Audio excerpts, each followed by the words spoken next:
அத்தியாயம் 1. சேதுராம் வீட்டின் பக்கவாட்டு புல்வெளியில் நாற்காலி போட்டு அமர்ந்திருந்தார். மடியில் ஒடுங்கியிருந்த நாயை தடவிக்கொண்டே எதிரே குள்ள மேஜையில் இருந்த சிறிய தொலைக்காட்சி பெட்டியில் செய்தியை விட்டுவிட்டு செய்தி வாசிக்கும் பெண்ணையே பார்த்து கொண்டிருந்தார். பீங்கான் தட்டுக்களில் பிஸ்கட்டுகளும் முந்திரி பாதாம் பருப்புகளும் வைக்கப்பட்டிருந்தன. வேட்டி கட்டின பசுபதி கை கட்டி அருகில் காத்திருந்தான். சேதுராம் கண்ணால் ஜாடை காட்ட அவன் உடனே காலியாகி இருந்த கண்ணாடி கோப்பையில் மதுவை ஊற்றி சோடா கலந்து ஐஸ் துண்டுகளை மிதக்கவிட்டு அவரிடம் நீட்டினான். வாங்கி கொண்டு, நேத்தே விசாரிக்க சொன்னேனே பசுபதி என்று தொலைக்காட்சியை பார்த்தார். விசாரிச்சுட்டேன்யா, அது வேணாங்க. கல்யாணமாகி 3 பிள்ளைங்க இருக்கு. மூஞ்ச மட்டும் சதுரத்துக்குள்ள பார்த்தா அற்புதமா இருக்கு. மொத்தமா பார்த்தா திருவாரூர் தேரு. அடைச்ச அதை அனடா முதல்ல. கல்யாணம் ஆயிடுச்சுன்னதுமே சுவாரஸ்யம் போயிடுச்சு. சேதுராம் மதுக்கிண்ணத்தை மடமடவென்று காலி செய்தார். சேதுராம் நடுத்தலையின் சொட்டையை பற்றியோ காதோரங்களிலும் மீசையிலும் ஏகமாக கலந்திருந்த நரையை பற்றியோ அக்கறை கொள்ளவில்லை. காலர் இல்லாமல் வட்டக்கழுத்து சில்கு ஜிப்பா வழியாக வெள்ளை வெள்ளேர் பனியன் தெரிந்தது. ஜிப்பாவில் செயின் கோர்த்த தங்க பட்டன்கள். பாலியஸ்டர் வேட்டியை மடக்கி கட்டி அமர்ந்திருந்தார். தொலைபேசி ஒலிக்க பசுபதி எடுத்து அவரிடம் கொடுத்தான். ஹலோ, சேதுராம் பேசுறேன். మాధవ శెట్టి మాట్లాడుతాను. ఏమండి சேதுராம் గారు, டப்பு வச்சு சேரலேதே. செட்டியார், வியாபாரத்தில் இப்போ கொஞ்சம் பிரச்சனைகள். 15 நாளில் உங்கள் பணம் அனுப்பி வச்சிடுறேன். சேதுராம் గారు, நீங்கள் முந்தி மாதிரி இல்லை. சொன்ன வார்த்தை தவறாமல் நடந்தீங்க. ఇప్పుడు சரிలేదు. யோ செட்டியார், நான் ஒன்றும் மஞ்சள் நோட்டீஸ் கொடுத்துட்டு ஓடிட மாட்டேன். கொஞ்சம் லேட் ஆகுது, அவ்வளவுதான். போலந்து நாட்டுக்கு ஒரு ஏற்றுமதி ஆர்டர் முயற்சி பண்ணிக்கிட்டு இருக்கேன். கிடைச்சிடும். அதுக்கப்புறம் செட்டியாரே, உனக்கு நான் கடன் கொடுப்பேன். அதனால ரொம்ப விரட்டாத, வச்சிடு. கோபமாக தொலைபேசியை வைத்த சேதுராம் ஆஃபீஸுக்கு ஃபோன் போட்டு மேனேஜரை உடனே இங்கே வர சொல்லுடா. சரிங்கய்யா. அரை மணி நேரத்தில் அம்பாசிடர் கார் ஒன்று வந்து நின்று மேனேஜர் சந்திரமேனன் இறங்கினார். நடந்து வந்து மாலை வணக்கம் சார் என்று விட்டு சேதுராம் கை காட்டியதும் எதிர் நாற்காலியில் அமர்ந்தார். என்னையா சந்திரமேனன், இந்த மாதம் நம்ம மோட்டார் எப்படி போயிருக்கு? சந்திரமேனன் எச்சில் விழுங்கினார். சொல்லியா? சார், போன மாதம் விற்பனையை விட இந்த மாதம் 7% குறைஞ்சி போயிருக்கு. மாதம் விற்பனை குறைஞ்சிக்கிட்டே வருது.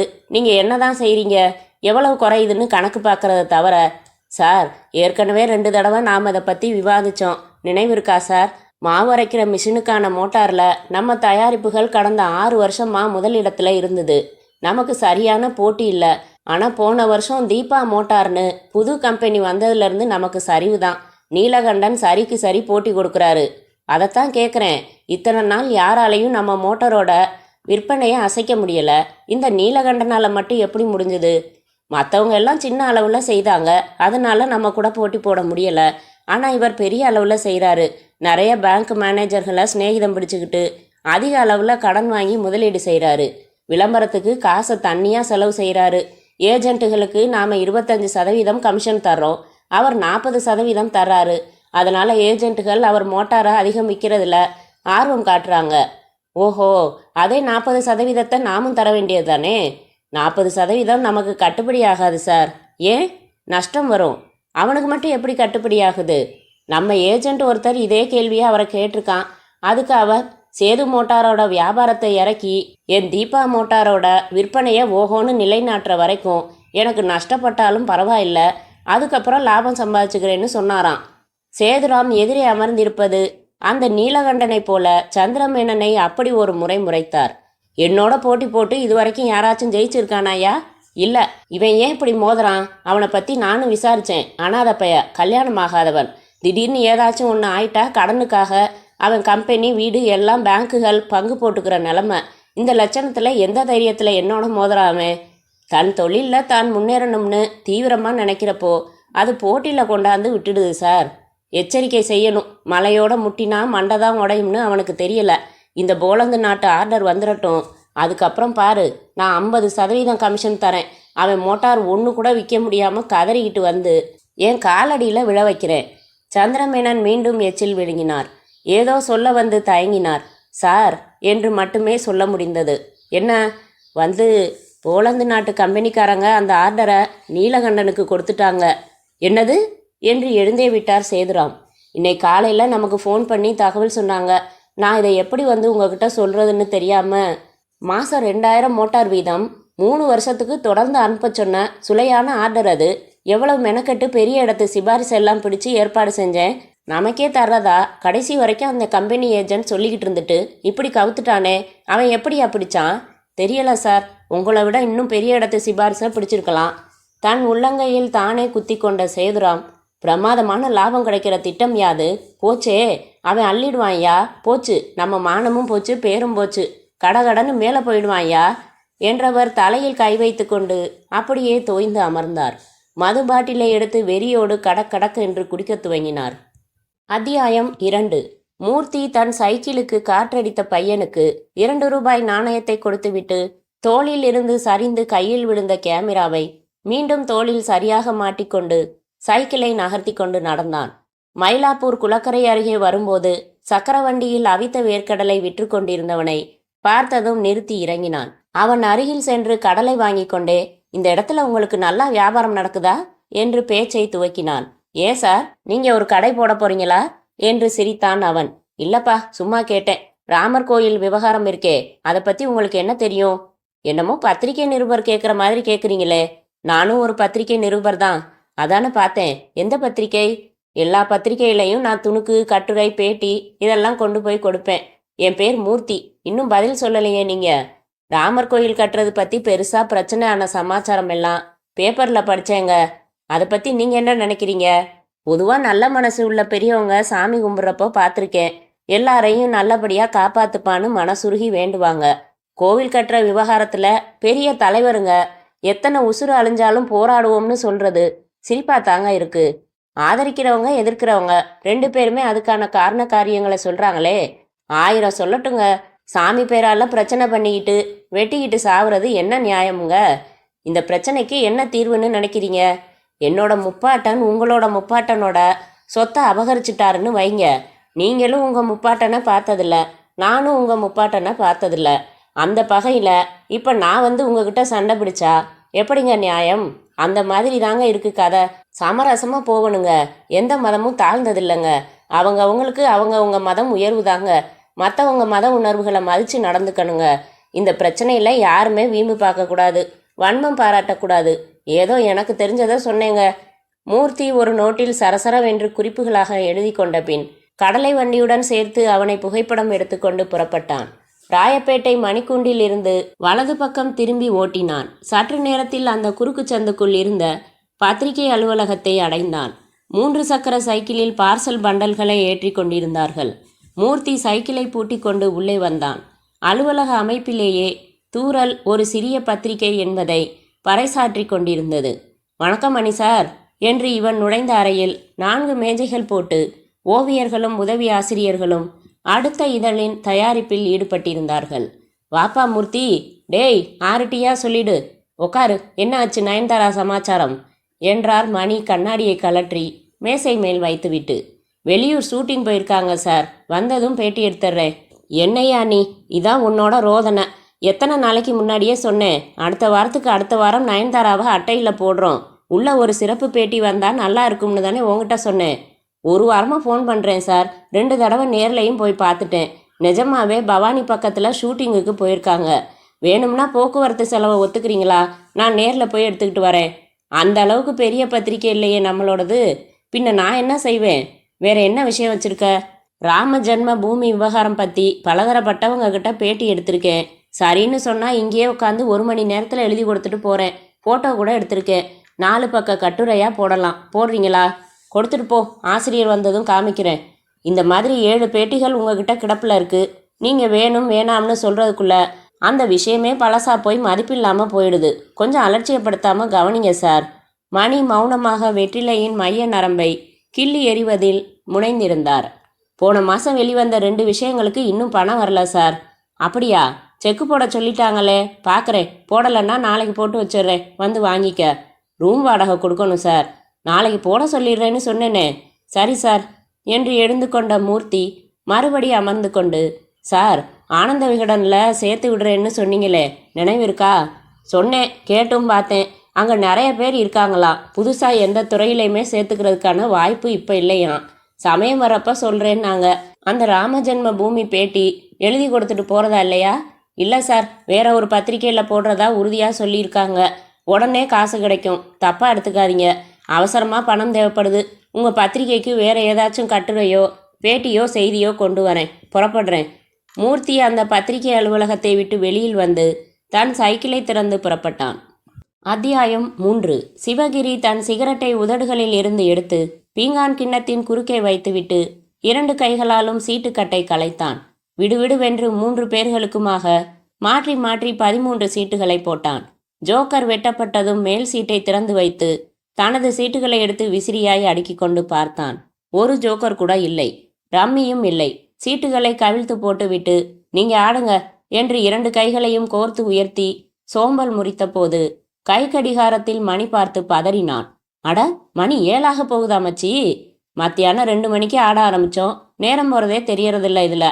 சிவகிரி எழுந்து நாற்காலியில் மாட்டி வைத்திருந்த சட்டையை எடுத்து அணிந்து ஜீன்ஸ் பேண்ட்டுக்குள் செருகி கொண்டான். என்ன சிவகிரி, புறப்பட்டுட்டியா? ஆமா, ஜோலி இருக்கு. 7:30 மணிக்கு ஒரு மனுஷனை பார்க்கணும் என்று சிகரெட்டை எடுத்துக்கொண்டு வரட்டுமா மச்சி என்றான். சிவகிரி அந்த வீட்டை விட்டு வெளியே வந்து சாலைக்கு வந்தான். லேசாக மழை பெய்து கொண்டிருந்தது. பிளாட்ஃபாரம் முழுக்க நிறைய குடைகள். 2 சக்கர வாகனங்களில் மலைக்கோட்டு அணிந்து சென்றார்கள். சிவகிரி கைத்தட்டி ஆட்டோ ஒன்றை நிறுத்தி இவனே அதன் மீட்டர் கொடியை மடக்கி கடற்கரைக்கு போங்க என்று உள்ளே அமர்ந்து கொண்டான். ஆட்டோவின் உள்ளே கிடந்த செய்தித்தாளை எடுத்து புரட்ட சென்னை நகருக்கு புதிய போலீஸ் கமிஷனர் என்ற செய்தி அவன் கண்களில் பட்டது. உடனே செய்தித்தாளை தூக்கி போட்டுவிட்டு வெளியே வேடிக்கை பார்க்க துவங்கினான். கடற்கரையில் காந்தி சிலை அருகே இறங்கி கொண்டு ஆட்டோவை அனுப்பிவிட்டு கைக்குட்டை எடுத்து மழைக்காக தலையில் போட்டுக்கொண்டு காதோரங்களில் செருகிக் கொண்டு கார்கள் நிறுத்தப்பட்டிருந்த இடத்தை நோக்கி மெதுவாக நடந்தான். பாக்கெட்டில் இருந்து துண்டு சீட்டை எடுத்து பார்த்தான். அதில் காண்டேசா நீல நிறம் NTAO 1935 என்று எழுதியிருந்தது. மடக்கி மறுபடி பாக்கெட்டுக்குள் வைத்துக்கொண்டு வரிசையாக நின்ற கார்களில் காண்டேசாவை தேடினான். நடந்து கொண்டே சென்று நீல நிற காண்டேசா காரை பார்த்ததும் நின்றான். எண் சரி பார்த்தான். அதே எண்தான். உடனே காரின் பின் கதவை அணுகி அதன் கைப்பிடியை தொட்டு திறந்து கொண்டு உள்ளே அமர்ந்தான். வணக்கம் சார் என்றான் சிவகிரி. வணக்கம் என்றார் உள்ளே அமர்ந்திருந்த சேதுராம். நல்லா இருக்கியா சிவகிரி?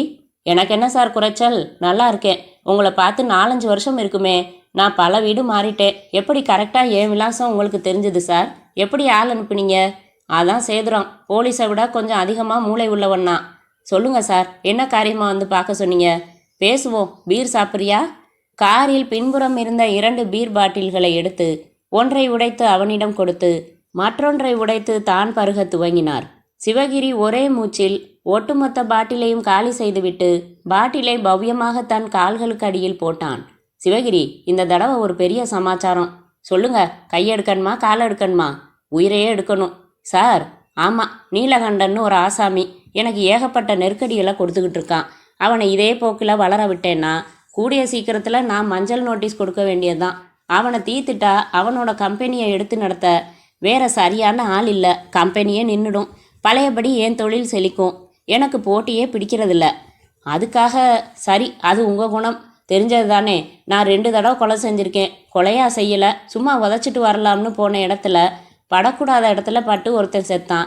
இன்னொருத்தன் ஆஸ்பத்திரி போய் 10 நாள் போராடி செத்தான். மாட்டிக்காமல் செய்யணும் சார். என்ன வயசு அவனுக்கு? 30க்குள்ளே தான் இருக்கும். எதையும் திட்டம் போட்டு செஞ்சால் தப்பே வராது சிவகிரி. சட்டப்படி பார்த்தா குற்றம் இல்லைங்கிற மாதிரி சாமர்த்தியமாக செஞ்சுடு. எப்படி சார்? சொல்கிறேன். உன்னை கூப்பிட்றதுக்கு முன்னாடியே அந்த நீலகண்டனை பற்றி எல்லா விவரங்களும் தெரிஞ்சுக்கிட்டு தான் வந்திருக்கேன். திட்டம் சொல்கிறேன், நீ கச்சிதமாக செயல்படுத்திடு. என்ன செய்றியா? அதுக்கு தானேங்க சார் எங்களை மாதிரி ஆளுங்க இருக்கோம். செஞ்சிடலாம். சொல்லுங்க மேலே. என்ன கேட்குற? இது என்ன பொருளா? விலை சொல்ல நீங்களே சொல்லுங்க. உயிரை பணயம் வச்சு செய்கிற வேலை. 5 லட்சம் தரேன். மாட்டிக்கிட்டா தூக்கு, இல்லைன்னா ஆயுள் சார். நீ மாட்டிக்காதபடி நான் பார்த்துக்கிறேன். ஒருவேளை நீ மாட்டிக்கிட்டா என் பேரை எக்காரணம் கொண்டும் சொல்லக்கூடாது. துரோகம் செய்கிற வேலை மட்டும் என்கிட்ட இல்லை சார். கச்சிதமாக செஞ்சிடுறேன். திட்டத்தை விபரமாக சொல்லுங்க. சேதுராம் சொல்ல துவங்கினார். அத்தியாயம் 4. காயத்ரி கண்ணாடி முன் நின்று தன் சுடிதாருக்கு மேல் துப்பட்டாவை ஆங்கில வி வடிவத்தில் போட்டுக்கொண்டு பின் குத்தி கொண்டாள். காதருகில் இருந்த லேசான பவுடர் தீற்றலை சரி செய்து கொண்டாள். தன் அறையை விட்டு வெளிவந்து கூடத்தில் தன் நண்பர்களுடன் பேசிக்கொண்டிருந்த அப்பாவிடம் வந்தாள். அப்பா, ஸ்கூட்டர் சாவி கொடுங்க, வெளியில் போயிட்டு வரேன். சீக்கிரம் வந்துரு சின்ன மேஜை மீதிருந்த சாவியை எடுத்து அவளிடம் கொடுத்துவிட்டு கண்ணடித்தார். அதானே என்றார். போங்கப்பா. சினுங்கி விட்டு நடந்தாள். பார்த்து போமா, கொஞ்சம் பிரேக்கு பிடிக்கல. காயத்ரி தன் கைப்பையில் இருந்து கண்ணாடி எடுத்து அணிந்து கொண்டு ஸ்கூட்டரை கிளப்பினாள். நாகேஸ்வரராவ் பூங்கா வாசலில் ஸ்கூட்டரை நிறுத்தி பூட்டிவிட்டு உள்ளே நடந்து வழக்கமாக அவள் அமரும் சிமெண்ட் பெஞ்சிற்கு சென்று அமர்ந்து நேரம் பார்த்தாள். நேரம் 4:30. 5 மணிக்கு இன்னும் அரை மணி நேரம் இருப்பதை நினைத்தால் எரிச்சலாக இருந்தது. கைப்பையிலிருந்து புத்தகம் எடுத்து படிக்க துவங்கினாள். 10 நிமிடங்களில் குட் ஈவினிங் காயத்ரி என்ற குரல் கேட்டு உற்சாகமாக நிமிர்ந்தாள். புன்னகையோடு நின்று கொண்டிருந்தான் மூர்த்தி.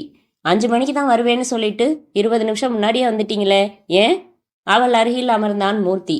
5 மணிக்கு தான் நான் வருவேன்னு தெரிஞ்சும் அதுக்கு முன்னாடியே நீ வந்திருக்கியே, ஏன்? பதில் கேள்வியா? காத்துக்கிட்டு இருக்கிறதுல த்ரில்லோட ஒரு சுகமும் இருக்கு மூர்த்தி. அந்த சுகத்தை நீ மட்டும்தான் அனுபவிக்க முடியுமா? நானும் கொஞ்சம் அனுபவிக்கலாம்னு வந்தா முன்னாடியே வந்து உக்காந்துருக்க நீ. சரி, இனிமே சொன்ன நேரத்துல இருந்து லேட்டா வரேன். ஏய் தவிச்சு போயிடுவேன். அதெல்லாம் வேணாம். இங்க காத்திருக்கிற வேலை எனக்கே இருக்கட்டும். உனக்கு வேணாம் காயத்ரி. காலம் சரியில்லை. ஒரு பொண்ணு தனியா உட்காந்துருந்தா பார்க்குறவங்க பார்வையில் 1000 வக்ரம் சேர்ந்துக்குது. நான் வர்றப்ப உன்னை காமிச்சு ஒருத்தன் பேசிக்கிட்டு இருந்தான். கேட்க கஷ்டமா இருந்துச்சு. அரையலா மாதிரி இருந்துச்சு. அவன் தண்ணி போட்டிருக்கான். எதுக்கு வம்புன்னு வந்துட்டேன். என்ன சொன்னான் அவன்? விடு, அது எதுக்கு இப்போ? இதான் உன் பிறந்த நாள் உடையா? நல்லா இருக்கு காயத்ரி. என் மேலே கோவமா? எதுக்கு மூர்த்தி? உன் பிறந்த நாளுக்கு ரொம்ப சிக்கனமாக குங்குமச்சிமில் மட்டும் பரிசா கொடுத்ததுக்காக. சாச்சா, பொருளோட மதிப்பு 2ஆம் பட்சம் மூர்த்தி. அதை கொடுக்குறவங்களோட மதிப்பு தான் முக்கியம். ஒரு ரோஜாப்பூ கொடுத்திருந்தா கூட அதே அளவு தான் சந்தோஷப்பட்டிருப்பேன். அவளின் வலது கையை எடுத்து தன் மடி மீது வைத்து கொண்ட மூர்த்தி ஒவ்வொரு விரலாக மெதுவாக நீவிக்கொண்டே சொன்னான். எனக்கு குற்ற உணர்வா இருக்கு காயத்ரி. குற்ற உணர்வா? என்ன குற்றம் செஞ்சீங்க? உன்னை காதலிக்கிறதே குற்றமோன்னு நினைக்கிறேன். சே, என்ன பேச்சு இது? காதலிக்கிறது எப்படி குற்றமாகும்? இப்போ ஒரு விளையாட்டு போட்டி நடக்குது. நான் சிபாரிசு வச்சு அந்த போட்டியில் நம்ம நாட்டோட சார்பா கலந்துக்க போறேன்னு வை. அது நியாயமா? இல்லைதான். ஆனால் சிபாரிசு இல்லாமல் எதுவும் இந்த காலத்தில் நடக்கிறது இல்லையே. நியாயம். ஆனால் அந்த விளையாட்டில் எனக்கு போதிய திறமை இல்லாமல் ஒரு வீம்போட ஒரு பேருக்காக போறேன்னா அப்போ நியாயம் இருக்கா? சுத்தமாக நியாயம் இல்லை. தகுதி இல்லாமல் சிபாரிசில் விளையாட போய் தோத்து போனால் அது நம்ம நாட்டுக்கே அவமானமாகுதே. அப்போ அது குற்றம் தானே? ஆமாம். இன்னொரு திறமையுள்ள தகுதியுள்ள விளையாட்டு வீரனோட வாய்ப்பை தட்டி பறிச்ச அளவில் பெரிய குற்றம்தான். அதே மாதிரி தானே காயத்ரி என் நிலமை. உன் அழகுக்கும் அந்தஸ்துக்கும் பொருத்தமான தகுதியுள்ள மாப்பிள்ளையா நான் காதல்ங்கிற சிபாரிசில் உனக்கு பக்கத்தில் உட்காந்து பேசிக்கிட்டு இருக்கேன். இதுவும் ஒரு வகையில் குற்றம் தானே? மூர்த்தி, உங்களுக்குள்ளே இருக்கிற தாழ்வு மனப்பான்மையை தூக்கி வீசுங்கன்னு எத்தனை தடவை சொல்லிட்டேன். ஒரு மாப்பிள்ளைக்கு வேண்டிய தகுதி அழகும் பணமும் இல்லை மூர்த்தி, அன்பும் ஆண்மையும். அதில் எந்த வகையில் நீங்கள் தகுதி இல்லாதவர்? ஒப்பிட்டு பேசுறதுக்கு வாழ்க்கையும் விளையாட்டும் ஒன்றும் இல்லை மூர்த்தி. அதுக்கு சொல்லலை காயத்ரி. நான் சொல்ல வந்தது. சட்டென்று அவன் வாயை தன் கையால் பொத்தினாள் காயத்ரி. நீங்கள் எதுவும் சொல்ல வேணாம். நான் கேட்குற ஒரே ஒரு கேள்விக்கு ஆமாம் இல்லைன்னு மட்டும் ஒரே வார்த்தையில் பதில் சொல்லுங்க. நீங்கள் என்னை மனப்பூர்வமாக நேசிக்கிறது உண்மையா? ஆமாம். அப்புறம் என்னத்துக்கு வீணான சஞ்சலம்? இல்லை காயத்ரி, உணர்வு பூர்வமாகவே பேசிகிட்டு இருக்க முடியுமா?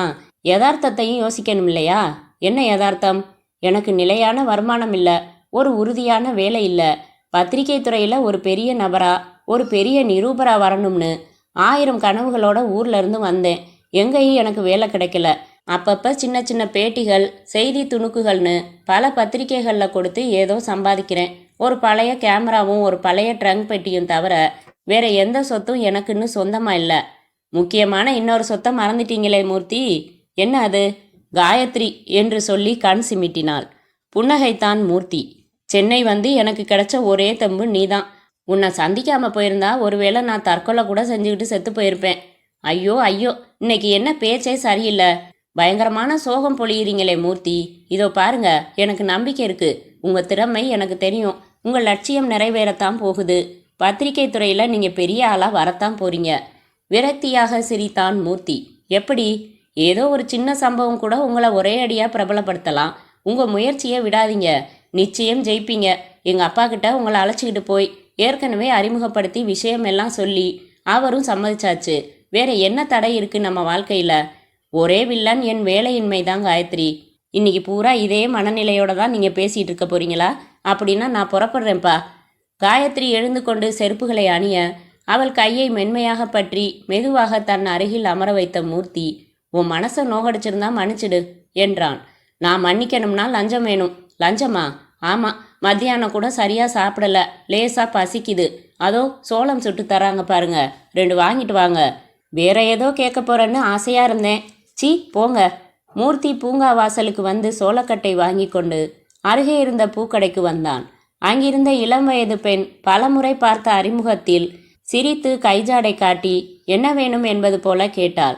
சிவப்பு ரோஜாவை சுட்டி காட்டினான். அவள் எடுத்து கொடுத்து விட்டு சிரித்து உள்ளே தூரத்தில் அமர்ந்திருந்த காயத்ரியையும் இவனையும் மாற்றி மாற்றி சுட்டி காட்டி நல்ல பொருத்தமான ஜோடி என்பது போல சைகை காட்டினாள். அப்போதுதான் அவள் ஊமை என்பது மூர்த்திக்கு புரிந்தது. பலமுறை அவளிடமே பூ வாங்கியிருக்கிறான். எதுவும் பேசாமல் பேரம் நடந்திருக்கிறது. அதனால் அவள் ஊமை என்பது தெரிய வாய்ப்பில்லை. இப்போது அவள் ஊமை என்பது தெரிந்ததும் திடீரென்று மனதில் ஒரு சின்ன பாரம் ஏற்பட்டது.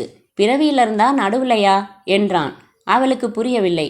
அருகில் இருந்த ஒரு சின்ன பையன் அவளிடம் கைஜாடையில் இவன் கேள்வியை மொழிபெயர்த்து சொல்ல, அவள் அவனிடம் பதில் சொல்ல, அவன் இவனிடம் பிறந்ததிலிருந்தே செவிட்டு ஊமைதான் என்றான். மூர்த்திக்கு சட்டென்று இவளை யார் திருமணம் செய்து கொள்வார்கள் என்று ஒரு கவலை ஏற்பட்டது. உனக்கு கல்யாணம் ஆயிடுச்சா என்று ஜாடையால் கேட்டான். அவள் ஜாக்கெட்டுக்குள் லேசாக மறைந்திருந்த தாலியை சரியாக எடுத்துக்காட்டி கண்களில் நீர்ப்படலம் மின்ன ஏதோ செய்கை செய்தாள். என்ன சொல்றாங்க? மூர்த்தி பையனிடம் கேட்டான். கல்யாணம் பண்ணி 1 வருஷம் இவளோட இருந்துட்டு புருஷன் ஓடி போயிட்டான். குழந்தை உண்டாப்பா? பிறந்து செத்து போச்சுதுங்க. உன் பேர் என்னம்மா? சரோஜா என்று பென்சிலால் செய்தித்தாள் ஓரத்தில் எழுதி காட்டினாள் அவள். உனக்கு வேற ஒரு கல்யாணம் பண்ணி வச்சா கட்டிக்குவியா? அவசரமாக சற்றே கோபமாக தலையசைத்து மறுத்தாள். மௌனமாக அவளிடம் இருந்து விலகி காயத்ரியிடம் வந்து அமர்ந்தான். என்னாச்சு? பூக்காரிக்கிட்ட எதுவும் தகராறா என்றாள் காயத்ரி. இல்லை காயத்ரி, நிரூபர் புத்தியாச்சே, யாரையும் கேள்வி கேட்க சொல்லும். அந்த பொண்ணு பாவம், பிறவி ஊமை, செவிடு. அவளை எவனோ கல்யாணம் பண்ணி ஒரே வருஷத்துல அம்போன்னு விட்டுட்டு ஓடி போயிட்டானா. குழந்தை ஒன்று பிறந்து செத்து போச்சான். மிஞ்சி போனால் 20 வயசு தான் இருக்கும். இவள் வாழ்க்கை பூரா இப்படியே இருக்க வேண்டியதானா? செவிட்டு ஊமை பொண்ணுன்னாலே யாரும் ஏற்றுக்கிறது சிரமம். அதுலேயும் இவ வாழா வெட்டி. இதையெல்லாம் விட இன்னொரு கல்யாணம் செஞ்சுக்க யாராச்சும் முன் வந்தா செஞ்சுக்குவியான்னு கேட்டா மாட்டேன்னு தலையாட்டுறா. அதான் தமிழ் பொண்ணு. ஆமாம், போய் அவளுக்கு அபிஷேகம் பண்ணி சூடம் காமி பண்பாடுன்னு சொல்லி சொல்லி வளர்த்ததுல சில இடங்கள்ல இப்படியெல்லாம் பாதிப்பாயிடுது.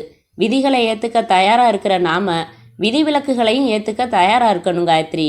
இந்த பொண்ணை மையமாக வச்சு ஒரு கட்டுரை நான் எழுத போகிறேன்.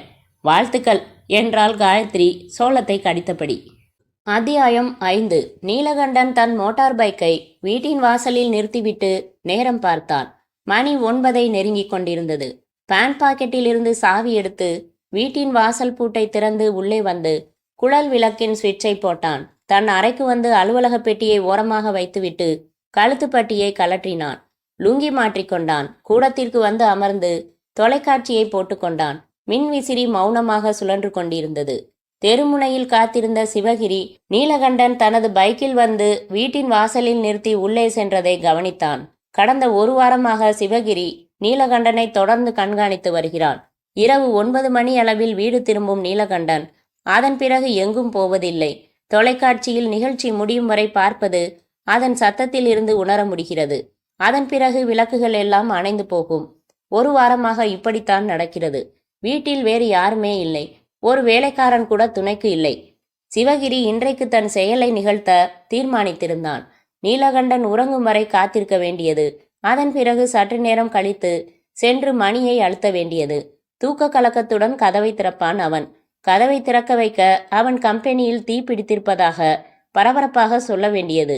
நம்பி திறப்பான். திறந்த வினாடியில் ஒரு கையால் அவன் வாயை பொத்தி மறு கையால் கத்தியை சரக்கென்று வயிற்றில் செருகிவிட வேண்டியது. முடிந்தது காரியம். ஆயுதத்தை எப்படி ஒழிப்பது, போலீஸ் நாயை எப்படி ஏமாற்றுவது என்பதெல்லாம் கைவந்த கலை. சிவகிரிக்கு பசித்தது. எதிரில் நீலகண்டனின் வீட்டில் விளக்குகள் எரிந்து தொலைக்காட்சியின் ஒலிகளும் கேட்டுக்கொண்டிருந்தன. எப்படியும் அவன் உறங்க 1 மணி நேரத்திற்கு மேலாகும். அதற்குள் சாப்பிட்டு விட்டு வந்து விடலாம்.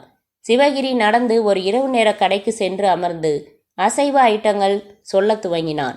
அவன் சென்ற 10 நிமிடத்தில் ஒருவன் பெட்டியோடு பஸ்ஸை விட்டு இறங்கி நீலகண்டனின் வீட்டை நோக்கி நடந்தான். வாசலை சமீபித்து மணி எழுத்தினான். யாரு? உள்ளிருந்து நீலகண்டனின் குரல் வந்தது. நான் தான்ப்பா சங்கர், உன்னோட நண்பன். கதவை தர. கதவை திறந்தான் நீலகண்டன். அட சங்கர், வாடா வாடா, உள்ள வா. என்னடா இது அதிசயம்? வா உட்காரு. அவன் உள்ளே வந்ததும் கதவை சாத்தினான் நீலகண்டன். நல்லா இருக்கியா? நாளைக்கு இங்கே சென்னையில் எனக்கு ஒரு கம்பெனியில் நேரடி தேர்வு இருக்கு. எங்கே தங்குறதுன்னு யோசித்தேன். நேராக வந்துட்டேன். தொந்தரவில்லையே? சாச்சா, ரொம்ப களைப்பா தெரியுறியே. சாப்பிட்டியா? ஆச்சு, 10 மணி நேரம் பஸ் பயணம் பண்ணினது. அதுவும் சென்னை கிட்ட வர்றப்ப வண்டி நின்று போய் வேற வண்டியில் ஏற்றி விட்டான். தூக்கம் கண்ணை சொல்லட்டுது. தப்பா நினைக்காத, காலையில் எல்லாம் பேசிக்கலாம். எனக்கு ஒரு பாயும் தலையணையும் மட்டும் கொடு. உள்ள என் கட்டிலில் படுத்துக்கவா? சங்கரை தன் அறையில் படுக்க வைத்து விட்டு நீலகண்டன் மறுபடி வந்து கூடத்தில் அமர்ந்து தொலைக்காட்சி பார்க்க துவங்கினான். கொட்டாவி விட்டான். உள்ளிருந்து சங்கரின் குரட்டை சத்தம் வந்தது. நீலகண்டனும் தொலைக்காட்சியை அணைத்துவிட்டு விளக்கை அணைத்து தன் அறைக்கு வந்து தரையில் ஜமக்காலம் விரித்து படுத்து கொண்டான். சற்றைக்கெல்லாம் உறங்கி போனான். சிவகிரி நிதானமாக சாப்பிட்டு முடித்து கடையில் கிடந்த அத்தனை செய்தித்தாள்களையும் படித்து முடித்து சிகரெட் பிடித்து நேரம் கடத்தி 1 மணி நேரம் கழித்து புறப்பட்டான். மெதுவாக நீலகண்டன் வீட்டை சமீபித்து பார்க்க விளக்குகள் அணைந்திருந்தன. வீட்டை நெருங்க லேசான குரட்டை சத்தத்தை கேட்க முடிந்தது. ஒதுக்குப்புறமான அந்த வீட்டருகில் தெருவிளக்கின் வெளிச்சம் எதுவும் சீண்டி பார்க்கவில்லை. சிவகிரி வீட்டின் இருட்டு வாசலுக்கு வந்து நின்றான். கைகளில் உறை அணிந்து கொண்டு இடுப்பிலிருந்து கத்தியை அதன் உறையில் இருந்து நீக்கி உறுதியாக பிடித்து கொண்டான். அழைப்பு மணியை அழுத்தினான். 2 முறை அழுத்தியதும் தான் நீலகண்டன் விழித்து கொள்ள சங்கரும் விழித்து கொண்டு யாரு என்றான். நான் பார்க்குறேன், நீ தூங்கு என்ற நீலகண்டன் கூடத்திற்கு வந்து அதன் விளக்கை போட்டுக்கொண்டு கதவை சமீபித்து யாரு என்றான். சார், கதவை தரங்க, உங்க கம்பெனி நெருப்பு பிடிச்சிருக்கு. என்னது என்று கிட்டத்தட்ட அலறிவிட்ட நீலகண்டன் பதட்டமாய் கதவை திறக்க அடுத்த வினாடி சிவகிரி செயல்பட்டான். ஒரு கையால் அவன் கழுத்தை வளைத்து வாயை பொத்தி வலது கையில் பிடித்திருந்த கத்தியை ஓங்கி வயிற்றில் செருகினான். அழைப்பு மணி யோசையில் லேசாக தூக்கம் கலைந்த சங்கர் நீலகண்டனின் என்னது என்ற அலறலில் முற்றிலும் கலைந்து அவசரமாக எழுந்து கூடத்திற்கு வந்தபோது ரத்தம் பீச்சி அடிக்க கீழே சரிந்தான் நீலகண்டன். சங்கர் அதை பார்த்து அலற அந்த வீட்டில் இன்னொரு நபர் இருப்பதை அப்போதுதான் அதிர்ச்சியாய் உணர்ந்த சிவகிரி தடதடவென்று ஓடத் துவங்கினான். சங்கர் அவனை துரத்தி கொண்டு பிடிங்க, அவனை பிடிங்க என்று கத்திக்கொண்டே ஓடி வர அவனிடம் இருந்து தப்பிக்கும் அவசரத்தில் வேகமாக ஓடின சிவகிரி எதிரே வந்த சைக்கிள் ரிக்ஷாவை கவனிக்காமல் அதன் மீது மோதி தடுமாறி கீழே விழ கையில் இருந்த கத்தி எகிரி போய் விழுந்தது. சிவகிரி தன்னை சுதாரித்து கொண்டு மீண்டும் எழுந்து கொள்ள முயற்சி செய்வதற்கு முன்பு திமுதிமுவென்று அவனை சுற்றிலும் கூட்டம் கூடிவிட்டது. அந்த கூட்டத்தில் முண்டியடித்து முன்னேறினார் அந்த கான்ஸ்டபிள். அத்தியாயம் 6. மறுநாள் செய்தித்தாள் ஒன்றில் இளம் தொழிலதிபர் குத்தி கொலை, கொலையாளி கைது. நீலகண்டன், வயது 29. ஒரு இளம் தொழிலதிபர் மாவரைக்கும் இயந்திரத்தில் பொருத்தக்கூடிய மோட்டார் தயாரிப்பு தொழிலில் ஈடுபட்டு துரிதமாக முன்னுக்கு வந்து கொண்டிருப்பவர். சம்பவ தினமான நேற்று இரவு கொலையாளி இவர் வீட்டின் கதவை தட்டி இவர் திறந்ததும் கத்தியால் குத்திவிட்டு ஓட முயன்றான். நீலகண்டன் வீட்டில் விருந்தாளியாக தங்கியிருந்த அவர் நண்பர் ஒருவர் கொலையாளியை துரத்தி செல்ல பொதுமக்களும் போலீஸும் சேர்ந்து மடக்கி பிடித்தார்கள். கொலையாளி சிவகிரி ஏற்கனவே 2 கொலை குற்றங்கள் மற்றும் பல குற்றங்களுக்காக தேடப்பட்டு வந்த ஒரு பலே ஆசாமியாவான். நீலகண்டனை அவர் கழுத்தில் போட்டிருந்த தங்கச்சங்கிலியை பறிப்பதற்காக குத்தியதாகவும் நண்பர் வந்துவிட்டதால் பறிக்காமல் ஓடிவிட்டதாகவும் சிவகிரி கூறியுள்ளான். நீலகண்டனை கொல்லச் சொல்லி யாராவது சிவகிரியை தூண்டிவிட்டிருக்கலாமோ என்கிற சந்தேகமும் இருப்பதாக தீவிரமான புலன் விசாரணை செய்து வருவதாகவும் போலீசார் தெரிவித்தனர். போலீசார் கொலையாளி சிவகிரியை மாஜிஸ்ட்ரேட் முன்னால் ஆஜர்படுத்தினார்கள். 15 நாட்கள் அவனை ரிமாண்டில் வைக்க உத்தரவிட்டு உள்ளார். பிரபல கொலை குற்றவாளி சிவகிரியின் புகைப்படத்தில் அருகில் நிற்பது அவனை கைது செய்த இன்ஸ்பெக்டர் மருதலிங்கம். புகைப்படத்துடன் கூடிய முழு செய்தியையும் படித்து முடித்த சேதுராம் செய்தித்தாளை மடக்கி மேஜை மேல் போட்டுவிட்டு பசுபதியை பார்த்தார். அவரின் கால்களை மெதுவாக அமுக்கிவிட்டு கொண்டிருந்த பசுபதி, மடத்தனமா மாட்டிக்கிட்டு இருக்கான் ஐயா என்றான் மெல்ல. 1 வாரம் நிதானிச்சு கண்காணிச்சு தான் செஞ்சிருக்கான். கூட ஒரு நண்பன் இருந்ததை கவனிக்கல. நல்ல வேளை நம்ம பேரை அவன் சொல்லல. திருட்டுக்காக நடத்தின கொலைன்னு சொல்லிட்டான். இது முதல் விசாரணை இல்ல, இன்னும் எத்தனை வகையா விசாரிப்பாங்கன்னு தெரியுமா பசுபதி? கேள்விப்பட்டிருக்கேன் ஐயா. ஆனா சிவகிரி தன் உயிரே போனாலும் காட்டி கொடுக்க மாட்டான்னு நினைக்கிறேன். வார்த்தை தவறாத ஹரிச்சந்திரன் பாரு, அப்போ சொல்லிடுவான்னு நினைக்கிறீங்களா? கவலைப்படுறேன். என்ன செய்யறதுயா? சிவகிரி ஜெயிலில் இருந்து தப்பிச்சு போயிட்டா தேவல, வடக்க எங்கேயாச்சும் போய் தலைமறைவாயிட்டா பரவாயில்ல. ஜெயிலில் இருந்து தப்புறது சிரமம்யா. 15 நாளுக்கு அப்புறம் மறுபடியும் அவனை கோர்ட்டில் ஆஜர்படுத்தியாகணும் பசுபதி. அப்போ ஜெயிலிருந்து வெளியில் அழைச்சிட்டு வருவாங்க. அப்போ தப்பிக்க வாய்ப்பு இருக்கு. ஐயா, நீங்கள் சொல்கிறத பார்த்தா பசுபதி, இந்த உலகத்தில் எதையும் சாதிக்கலாம். 3 எழுத்து இருந்தால் போதும். சைவ முறையில் அன்பு, அசைவ முறையில் பணம். ஒரு ஆளை கொலை செய்கிறதுக்கு கூலிக்கு ஆள் கிடைக்கிறப்ப தப்பிக்க வைக்க ஆள் கிடைக்க மாட்டாங்களா என்ன? பாரு, சரியா திட்டம் அமைச்சு அவனை தப்பிக்க வைக்கிறேன் என்றார் சேதுராம் தீர்மானமான குரலில். அத்தியாயம் 7. 15 தினங்கள் கழித்து அன்றைய செய்தித்தாளில் பயங்கர கொலைகாரன் சிவகிரி தப்பி ஓட்டம். காவல் அதிகாரிகள் சஸ்பெண்ட். கோர்ட்டு காவலில் சென்னை மத்திய சிறைச்சாலையில் 15 நாட்கள் வைக்கப்பட்டிருந்த கொலையாளி சிவகிரியை நேற்றைய தினம் கோர்ட்டில் மீண்டும் ஆஜர்படுத்தி காவலை நீட்டிப்பதற்காக வேனில் பலத்த பாதுகாப்புடன் அழைத்து வந்தனர். ஆனால் வரும் வழியில் அத்தனை பாதுகாப்புகளையும் மீறி வினோதமான முறையில் சிவகிரி தப்பி ஓடிவிட்டான். பொறுப்பில் இருந்த உடன் வந்த அதிகாரிகள் தற்காலிக வேலை நீக்கம் செய்யப்பட்டுள்ளார்கள். உதவி காவல்துறை கண்காணிப்பாளர் நேரடியாக விசாரணை நடத்தி வருகிறார். சிவகிரி எவ்வாறு தப்பினான் என்பது இன்னும் புதிராக உள்ளது. சிவகிரியை தேடி பிடிப்பதற்காக தனியான ஒரு படை அமைக்கப்பட்டுள்ளது. சிவகிரியை பற்றிய உபயோகமான தகவல்கள் தரும் பொதுமக்களுக்கு தக்க சன்மானம் வழங்கப்படும் என்று போலீஸ் கமிஷனர் குறிப்பிட்டிருக்கிறார். படித்து முடித்த சிவகிரி, எவ்வளவு சன்மானம் கொடுப்பாங்க சார் என்றான் எதிரே இருந்த சேதுராமிடம். இருவரும் சேதுராம் பங்களாவின் மாடி தனி அறையில் இருந்தார்கள். சிவகிரி, போலீஸ்ல நீ என்னை காட்டி கொடுக்கல, அந்த நன்றிக்காக உன்னை தப்பிக்க வைக்க ஏற்பாடு செஞ்சேன். பேசினபடி பணம் அந்த பெட்டியில இருக்கு. நீ எப்போ புறப்படுற என்றார் சேதுராம். எல்லா செய்தித்தாள்லையும் என் புகைப்படம் போட்டிருக்காங்க. தொலைக்காட்சியில் வேற காட்டுவாங்க. சென்னையை விட்டு வெளியே போகிற அத்தனை எல்லைகள்லையும் எல்லா வாகனத்தையும் நிறுத்தி சோதனை போடுறாங்க. பஸ் ஸ்டாண்டு, ரயில்வே ஸ்டேஷன், இப்படி எல்லா இடத்துலையும் சீருடை இல்லாமல் காவல்காரங்க சுற்றிக்கிட்டு இருப்பாங்க. நான் வீதியில் கால் வச்சா அடுத்த நிமிஷமே மாட்டிடுவேன் என்றான் சிவகிரி. அதுக்கு என்ன செய்யணும்னு சொல்கிற? இந்த வீட்டிலேயே நீ இருக்கிறது அதை விட பெரிய ஆபத்து. லேசாக ஏதாவது ஒரு வகையில் சந்தேகம் வந்து இங்கே வந்துட்டா உன்னோட சேர்த்து நானும் தொலைஞ்சேன். 2 நாள் மட்டும் அடைக்கலம் கொடுங்க, கெடுபிடி குறைஞ்சிடும். நான் என் அடையாளங்களை மாற்றிக்கிட்டு போயிடுறேன். நீ இந்த அறையை விட்டு வெளியிலேயே வரக்கூடாது. வெளிப்பக்கம் நான் பூட்டிடுவேன். வேலைக்கு சாப்பாடு வரும், சாப்பிட்டுட்டு தூங்கு. ஒருவேளை போலீஸ் வீட்டுக்குள்ளே வந்துட்டா நான் கதவுல 3 தடவை சமைக்கையா தட்டுவேன். நீ உடனே ஜன்னல் வழியாக குதிச்சு தப்பிச்சிடு. சரியா? சரி சார்.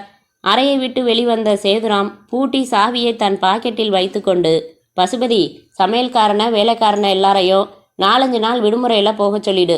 நீ மட்டும் இருந்தா போதும் என்னோட, புரிஞ்சுதா என்றார். புரியுது சார் என்றான் பசுபதி. மாடியை விட்டு கீழே இறங்கி வந்தபோது தொலைபேசி ஒலித்து பசுபதி எடுத்து பேசி பிறகு இவர் வாங்கி கொண்டார். ஹலோ, சேதுராம் பேசுகிறேன். வணக்கம் சார், என் பேர் மூர்த்தி. நான் ஒரு பத்திரிகைக்காரன். இன்னைக்கு பேப்பரில் உங்கள் பேரில் ஒரு அறக்கட்டளை துவங்கி அதன் மூலமாக இலக்கிய தொண்டு செய்கிறதாகவும் கதை போட்டி, கவிதை போட்டி வச்சு பரிசு கொடுக்க போகிறதாகவும் செய்தி வெளியிட்டிருந்தீங்க இல்லையா? ஆமாம், சொல்லுங்க. அது சம்மந்தமாக உங்ககிட்ட ஒரு பேட்டிக்கான விரும்புகிறேன். இல்லை, வேணாங்க. தயவு செஞ்சு மறக்காதீங்க சார். நீங்கள் நேரம் சொன்னால் நான் வீட்டுக்கு வரேன். எனக்கு விலாசம் தெரியும். வேணாம், வீட்டுக்கு வர வேணாம். சரி, நீங்கள் எங்கே வர சொல்கிறீங்களோ வரேன். விட மாட்டீங்க போலிருக்கே. போட் கிளப்பில் நான் உறுப்பினர். சாயங்காலம் 7 மணிக்கு அங்கே இருப்பேன். வாங்க பேசலாம். ரொம்ப நன்றி சார் என்று எதிர்முனையில் ஃபோனை வைத்தான் மூர்த்தி. அந்த மருந்து கடைக்காரருக்கு 2 ரூபாய் எடுத்து கொடுத்து கொண்டே, சௌக்கியமா சார் என்றான். நாட்டில் ஜெயிலிருந்து திடீர்னு கைதிகள் தப்பிக்கிறாங்களாம், பயமா இருக்கு என்றார் கடைக்காரர் சிரித்து கொண்டே. படித்தேன். சிவகிரி தப்பிச்சதை தானே சொல்கிறீங்க? ஆமாம், 3 வருஷத்துக்கு முன்னாடியே 2 கொலை செஞ்சவனாமே. அப்படித்தான் படித்த நினைவு. 3 வருஷமாக அவனை பிடிக்க முடியலை பாருங்க. இப்போ கூட பொதுமக்கள் கூடி அமுக்கி பிடிச்சாங்க. இவங்க பாருங்க எவ்வளோ பொறுப்பு இல்லாமல் தப்ப விட்டுருக்காங்க. பிடிச்சிடுவாங்க, கவலைப்படாதீங்க. ஆட்டோ சங்கரை பிடிக்கலையா? மூர்த்தி தன் சைக்கிளில் புறப்பட்டான். அத்தியாயம் 8. இரவு 7 மணிக்கு அடையாறு போர்ட் கிளப்பிற்கு வந்தான் மூர்த்தி. காவல்காரனிடம் விஷயம் சொல்லி அனுமதி பெற்று உள்ளே வந்தான். கட்டிடத்தின் உள்ளே சிலர் பில்லியர்ட்ஸ் விளையாடி கொண்டிருக்க பலர் சீட்டுக்கட்டு விளையாடி கொண்டிருந்தார்கள். ஒரு உதவியாளனிடம் மூர்த்தி விபரம் சொல்லி அனுப்ப சற்று நேரத்தில் சேதுராம் தன் வேட்டியை தூக்கி மடித்தபடி அவனிடம் வந்தார். வா தம்பி, அப்படி உட்காரலாம். புல்வெளியில் போடப்பட்டிருந்த மேஜைக்கு அழைத்து சென்றார். 2 காப்பி சொல்லி அனுப்பிவிட்டு, எந்த பத்திரிகை என்றார். மூர்த்தி விவரித்தான். சரி, என்ன கேட்கணுமோ கேளு என்றதும் நோட்டு புத்தகம் எடுத்து விரித்து வைத்து பாக்கெட்டுகளில் தடவி தேடி பார்த்து, வர்ற வழியில என் பேனா தவறிடுச்சு என்று தயங்க சேதுராம் தனது பேனாவை எடுத்து கொடுத்து, தங்க நிப்பு, 340 ரூபாய் இந்த பேனா. ரொம்ப அழுத்தாம எழுதுப்பா என்றார். மூர்த்தி அந்த அறக்கட்டளை தொடர்பாக கேள்விகளை கேட்க துவங்கினான். நிதானமாக சாமர்த்தியமாக ஒவ்வொரு கேள்விக்கும் பதில் சொன்னார் சேதுராம். பேட்டியை முடித்துக்கொண்டு உங்களை அப்படியே புகைப்படம் எடுத்துக்கிறேன் சார் என்றான் மூர்த்தி. சேதுராம் தனது ஜிப்பாவில் கலற்றி விட்டிருந்த மேல் பட்டனை போட்டுக்கொண்டு விரல்களால் பின்னந்தலையில் சீவி விட்டுக்கொண்டு உதடுகளை ஈரப்படுத்தி கொண்டார். மூர்த்தி 7 அடி தள்ளி நின்று ஃப்ளாஷ் பொருத்தின தன் கேமராவில் அவரை 3-4 கோணங்களில் புகைப்படம் எடுத்துக்கொண்டான். ரொம்ப நன்றி சார். இந்த பேட்டி வெளியானதும் அந்த இதழோட நான் வந்து உங்களை பார்க்குறேன். கைக்குலுக்கி விடை பெற்று கேமராவையும் நோட்டு புத்தகத்தையும் தனது ஜோல்னா பைக்குள் வைத்துக்கொண்டு புறப்பட்டான் மூர்த்தி. சைக்கிளில் தேனாம்பேட்டை வந்த மூர்த்தி ஒரு உடுப்பி ஹோட்டலில் இட்லியும் தோசையும் சாப்பிட்டு காபி குடித்தான். இரவு மணி 9ஐ தாண்டி இருந்தது. கல்லாவில் பில் கொடுத்து பணம் கொடுத்து விட்டு வாசலுக்கு வந்தான். வானத்தில் ஒரு நட்சத்திரத்தை கூட காணோம். மழை வருவதற்கான சாத்தியம் தெரிந்தது. ஓட்டல் அருகில் இருந்த பெட்டிக்கடையில் ஒரு பீடா வாங்கி வாயில் போட்டுக்கொண்டான். அன்றைய தினம் வந்திருந்த புதிய பத்திரிகை ஒன்றை வாங்கி அங்கேயே பிரித்து புரட்ட துவங்கினான். சார், ஒரு நிமிஷம் பேனா கொடுங்க. கடைக்காரன் கேட்டதும் சட்டை பாக்கெட்டில் இருந்து எடுத்து கொடுத்து விட்டு பிறகுதான் யோசித்தான். அட, இது சேதுராமின் பேனா. கடன் வாங்கி எழுதிவிட்டு திருப்பி கொடுக்காமல் பாக்கெட்டில் செருகி கொண்டு வந்து விட்டேனே. தங்க நிப்பு என்று சொன்னாரே, என்னை பற்றி மட்டமாக நினைக்க மாட்டார்? கடைக்காரன் எழுதி முடித்ததும் பேனாவை திருப்பி வாங்கி கொண்டு அடையாறு போட் கிளப்புக்கு மீண்டும் சைக்கிளில் புறப்பட்டான் மூர்த்தி. வந்து விசாரித்த போது வீட்டிற்கு சென்று விட்டதாக தகவல் சொன்னார்கள். சேதுராமின் வீடு லஸ் முனையில் இருக்கிறது. தெரியும், சற்று தூரம்தான். ஆனாலும் கொண்டு சென்று கொடுத்து விடுவதுதான் மரியாதை. மூர்த்தி சேதுராமின் வீட்டை நோக்கி சைக்கிளை மிதிக்க துவங்கினான். அத்தியாயம் 9. வீட்டிற்கு வந்ததும் நீ வீட்டுக்கு போகலாம் என்று டிரைவரை அனுப்பி வைத்துவிட்டு அழைப்பு மணியை அழுத்தினார் சேதுராம். சில வினாடிகளில் கதவை திறந்தான் பசுபதி. கார் வர்ற சத்தம் கூட கேட்கலையா? தயாரா கதவை திறந்து வைக்க வேணாமா? மன்னிச்சிடுங்க ஐயா, தூங்கிட்டேன் என்றான் பசுபதி. உள்ளே வந்த சேதுராம் எதுவும் பிரச்சனை இல்லையே என்றார். இல்லையா, மேலே சாப்பாடு கொண்டு போய் கொடுத்தியா? கொடுத்தேன். பிராந்தி கேட்டான். கொடுத்தியா? உங்களை கேட்டுக்கிட்டு தான் கொடுப்பேன்னு சொன்னேன். பரவாயில்ல, கொடுத்துடு. ஐயா, நம்மக்கிட்ட விஸ்கி தான் இருக்கு. பிராந்தி வாங்கணும். வாங்கிட்டு வந்து கொடு. எவ்வளோ பெரிய காரியம் செஞ்சிருக்காவன். சேதுராம் சட்டை பாக்கெட்டில் இருந்து 100 ரூபாய் நோட்டொன்றை எடுத்து அவனிடம் கொடுத்தார். சரியா? பசுபதி வெளியே சென்றான். சேதுராம் மாடி அறைக்கு வந்து சாவி போட்டு கதவை திறந்து உள்ளே வந்தார். கன்னங்களில் கையை தாங்கி தொலைக்காட்சியில் சினிமா பார்த்து கொண்டிருந்த சிவகிரி எழுந்து கொண்டான். உட்காரு சிவகிரி, நிலைமை எப்படி இருக்குன்னு விசாரிச்சேன். போலீஸோட கெடுபிடி இன்னும் அதிகரிச்சிருக்கு. பரவாயில்ல சார், இன்னைக்கு ராத்திரி நான் புறப்படுறேன். ஒட்டுத்தாடியெல்லாம் தயார் செஞ்சாச்சு. எப்படி போவ? எங்க போவ? இவர்கள் மாடியில் பேசி கொண்டிருக்கும் போது அந்த வீட்டின் வாசல் கதவு திறந்தே இருந்ததால் தயக்கத்துடன் உள்ளே வந்து சார் என்று குரல் கொடுத்தான் மூர்த்தி. மாடியில் இருந்த அவர்களுக்கு அவன் குரல் கேட்கவில்லை. மூர்த்தி அங்கிருந்த சோஃபாவில் ஒரு நிமிடம் அமர்ந்தான். மாடியிலிருந்து லேசான பேச்சு குரல்கள் வருவதை கேட்க முடிந்தது. வீட்டில் வேறு யாரும் இருப்பதாக தெரியவில்லை. மாடிக்கே செல்வது முறையாக இருக்குமா என்று தெரியவில்லை. மூர்த்தி குழம்பினான். ஐயோ, என்னை காப்பாத்துங்க என்று திடீரென்று ஒரு பெண் குரல் மாடியிலிருந்து சன்னமாக கேட்க பதறிப்போன மூர்த்தி விடுவிடுவென்று படிகள் ஏறினான். ஏறி வந்த பிறகுதான் அது உள்ளே அறைக்குள் சினிமாவிலிருந்து வந்த சத்தம் என்று புரிந்தது. திரும்பி கீழே போய் அமர்ந்து கொண்டு காத்திருக்கலாம் என்று படிகளில் இறங்க எத்தனித்த போது அறைக்குள் இருந்த சேதுராமின் குரல் தெளிவாக கேட்டது. நீ ரொம்ப எச்சரிக்கையா இருக்கணும் சிவகிரி. சிவகிரி என்ற பெயரை கேட்டதும் கேள்விக்குறியுடன் நெற்றியை சுருக்கி நின்றான் மூர்த்தி. தப்பி ஓடின குற்றவாளி என்று 2 தினங்களாக செய்தித்தாள்களில் அடிபடுகிறதே சிவகிரி என்ற பெயர். சார், தப்பு செய்கிறதுல மட்டும் இல்லை, தப்பிக்கிறதுலையும் நான் சாமர்த்தியசாலி என்றான் சிவகிரி.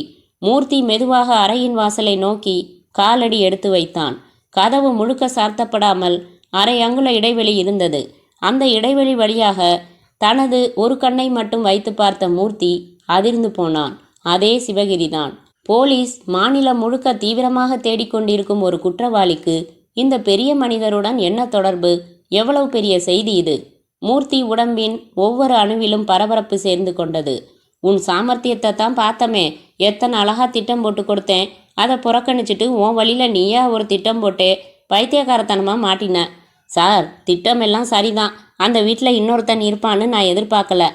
மூர்த்திக்கு படபடப்பு அதிகமாகியது. கதவின் சாவி துவாரத்தில் சாவி செருகப்பட்டு இருப்பதை கவனித்தான்.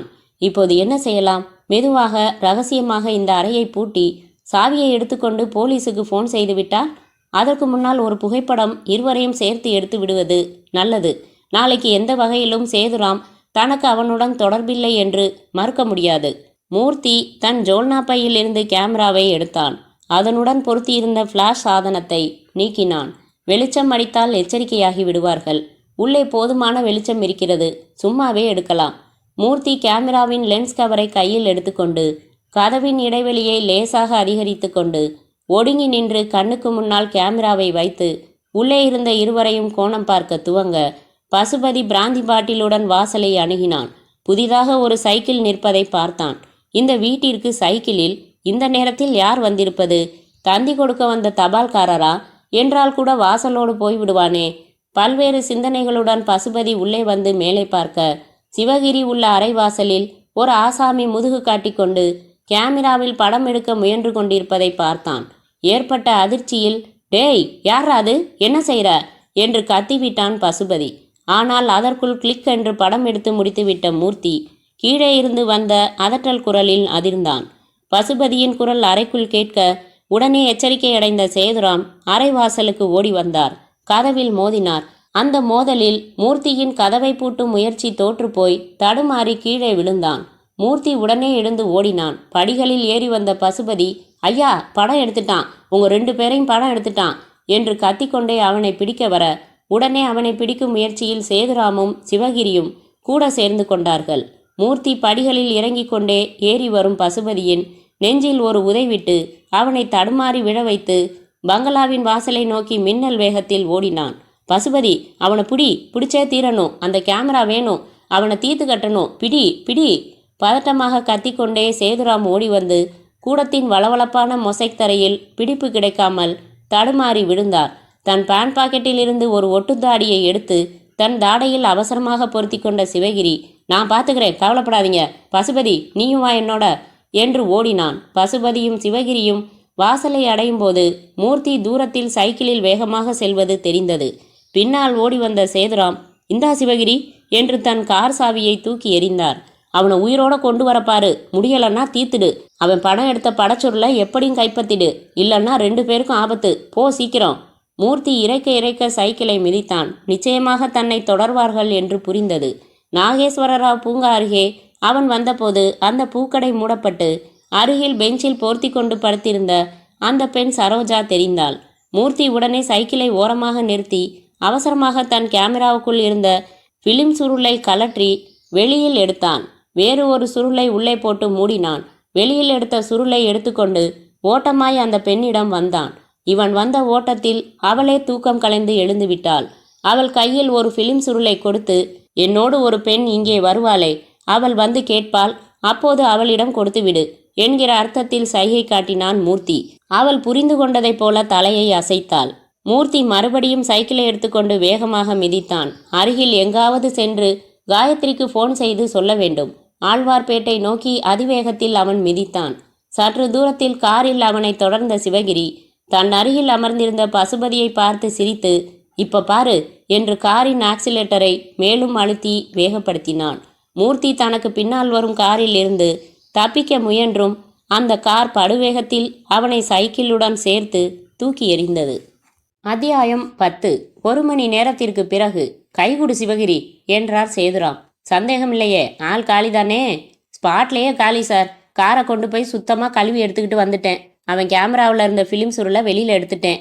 உள்ள பதிவானதெல்லாம் காலி. நான் புறப்படுறேன். இங்கேருந்து பஸ் மூலமாக பெங்களூர் போயிடுறேன். அங்கே நீங்கள் சொன்ன விலாசத்திலே தங்குறேன். இனிமேலும் நான் இங்கே இருக்கிறது ஆபத்து.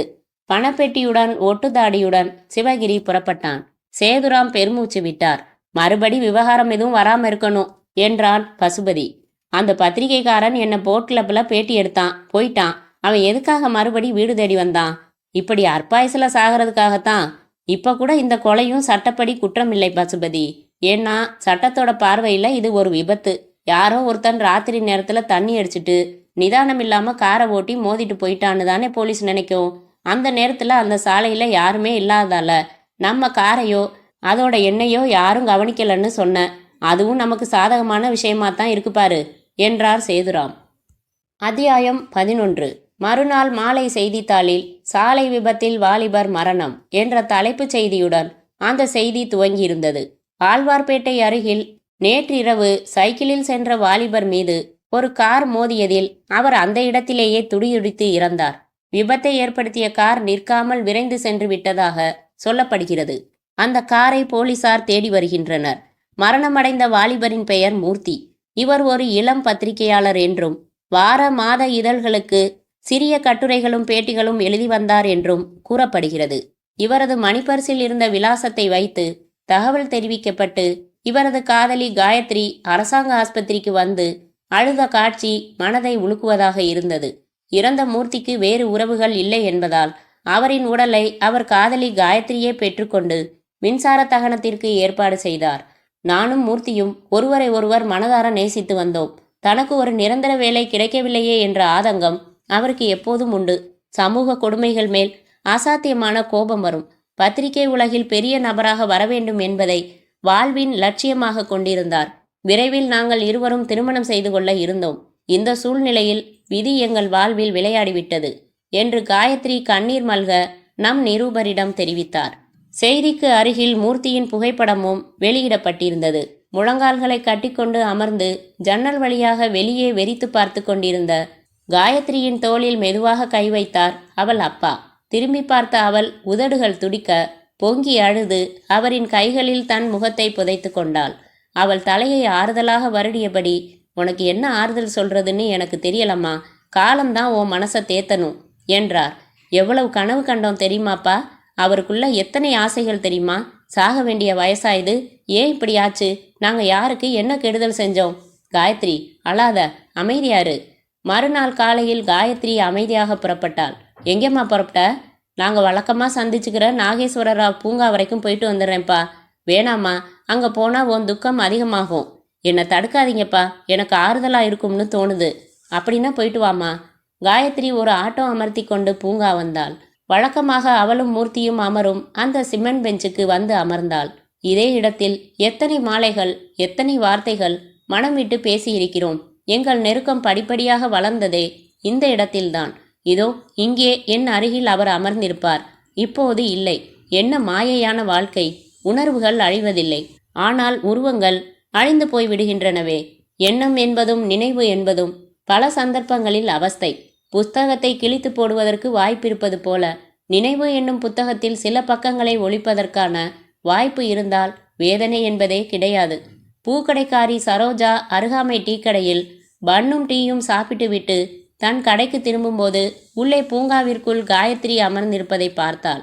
முந்தா நாள் இரவு தன்னை உறக்கத்தில் இருந்து எழுப்பி இவளின் காதலன் ஒரு பொருளை இவளிடம் ஒப்படைக்க சொல்லி சென்றானே, இவள் விலாசம் தெரியாதே என்று கவலைப்பட்டேனே, நல்ல வேளையாக பார்த்துவிட்டேன். சரோஜா தனது சிறிய மரப்பெட்டிக்குள் பத்திரமாக ஒரு காகிதத்தில் சுருட்டி வைத்திருந்த அந்த பிலிம் சுருளை எடுத்துக்கொண்டு சின்ன பையனை கடையை பார்த்து கொள்ள சொல்லிவிட்டு உள்ளே அவளை நோக்கி நடந்தாள். காயத்ரி அருகில் வந்து ஒலி எழுப்பி கவனத்தை கலைத்து அதை நீட்டினாள். என்ன இது? காயத்ரி கேட்டபடி பிரித்து பார்த்தாள். பிலிம் சுருள். புரியாமல் அவளை பார்த்தாள். யார் கொடுத்தது? எதுக்காக என்கிட்ட கொடுக்கிற? நடந்ததை சரோஜா சைகையில் விளக்க முயன்றாள். ஆனால் காயத்ரிக்கு எதுவும் புரியவில்லை. சரோஜா தன் கொண்டையிலிருந்து ஊசி எடுத்துக்கொண்டு குந்தி அமர்ந்து மணலில் எழுதி காட்டினாள். உங்கள் காதலர் உங்களிடம் கொடுக்க சொல்லி என்னிடம் கொடுத்தார். காயத்ரிக்கு இன்னும் கேள்விகள் இருந்தன. அவளும் கீழே அமர்ந்து அந்த எழுத்துக்களை கையால் அழித்துவிட்டு எழுதி கேட்டாள். எப்போது? முந்தா நாள் இரவு. எத்தனை மணி இருக்கும்? நான் உறங்கச் சென்றபோது 10 மணி இருக்கும்.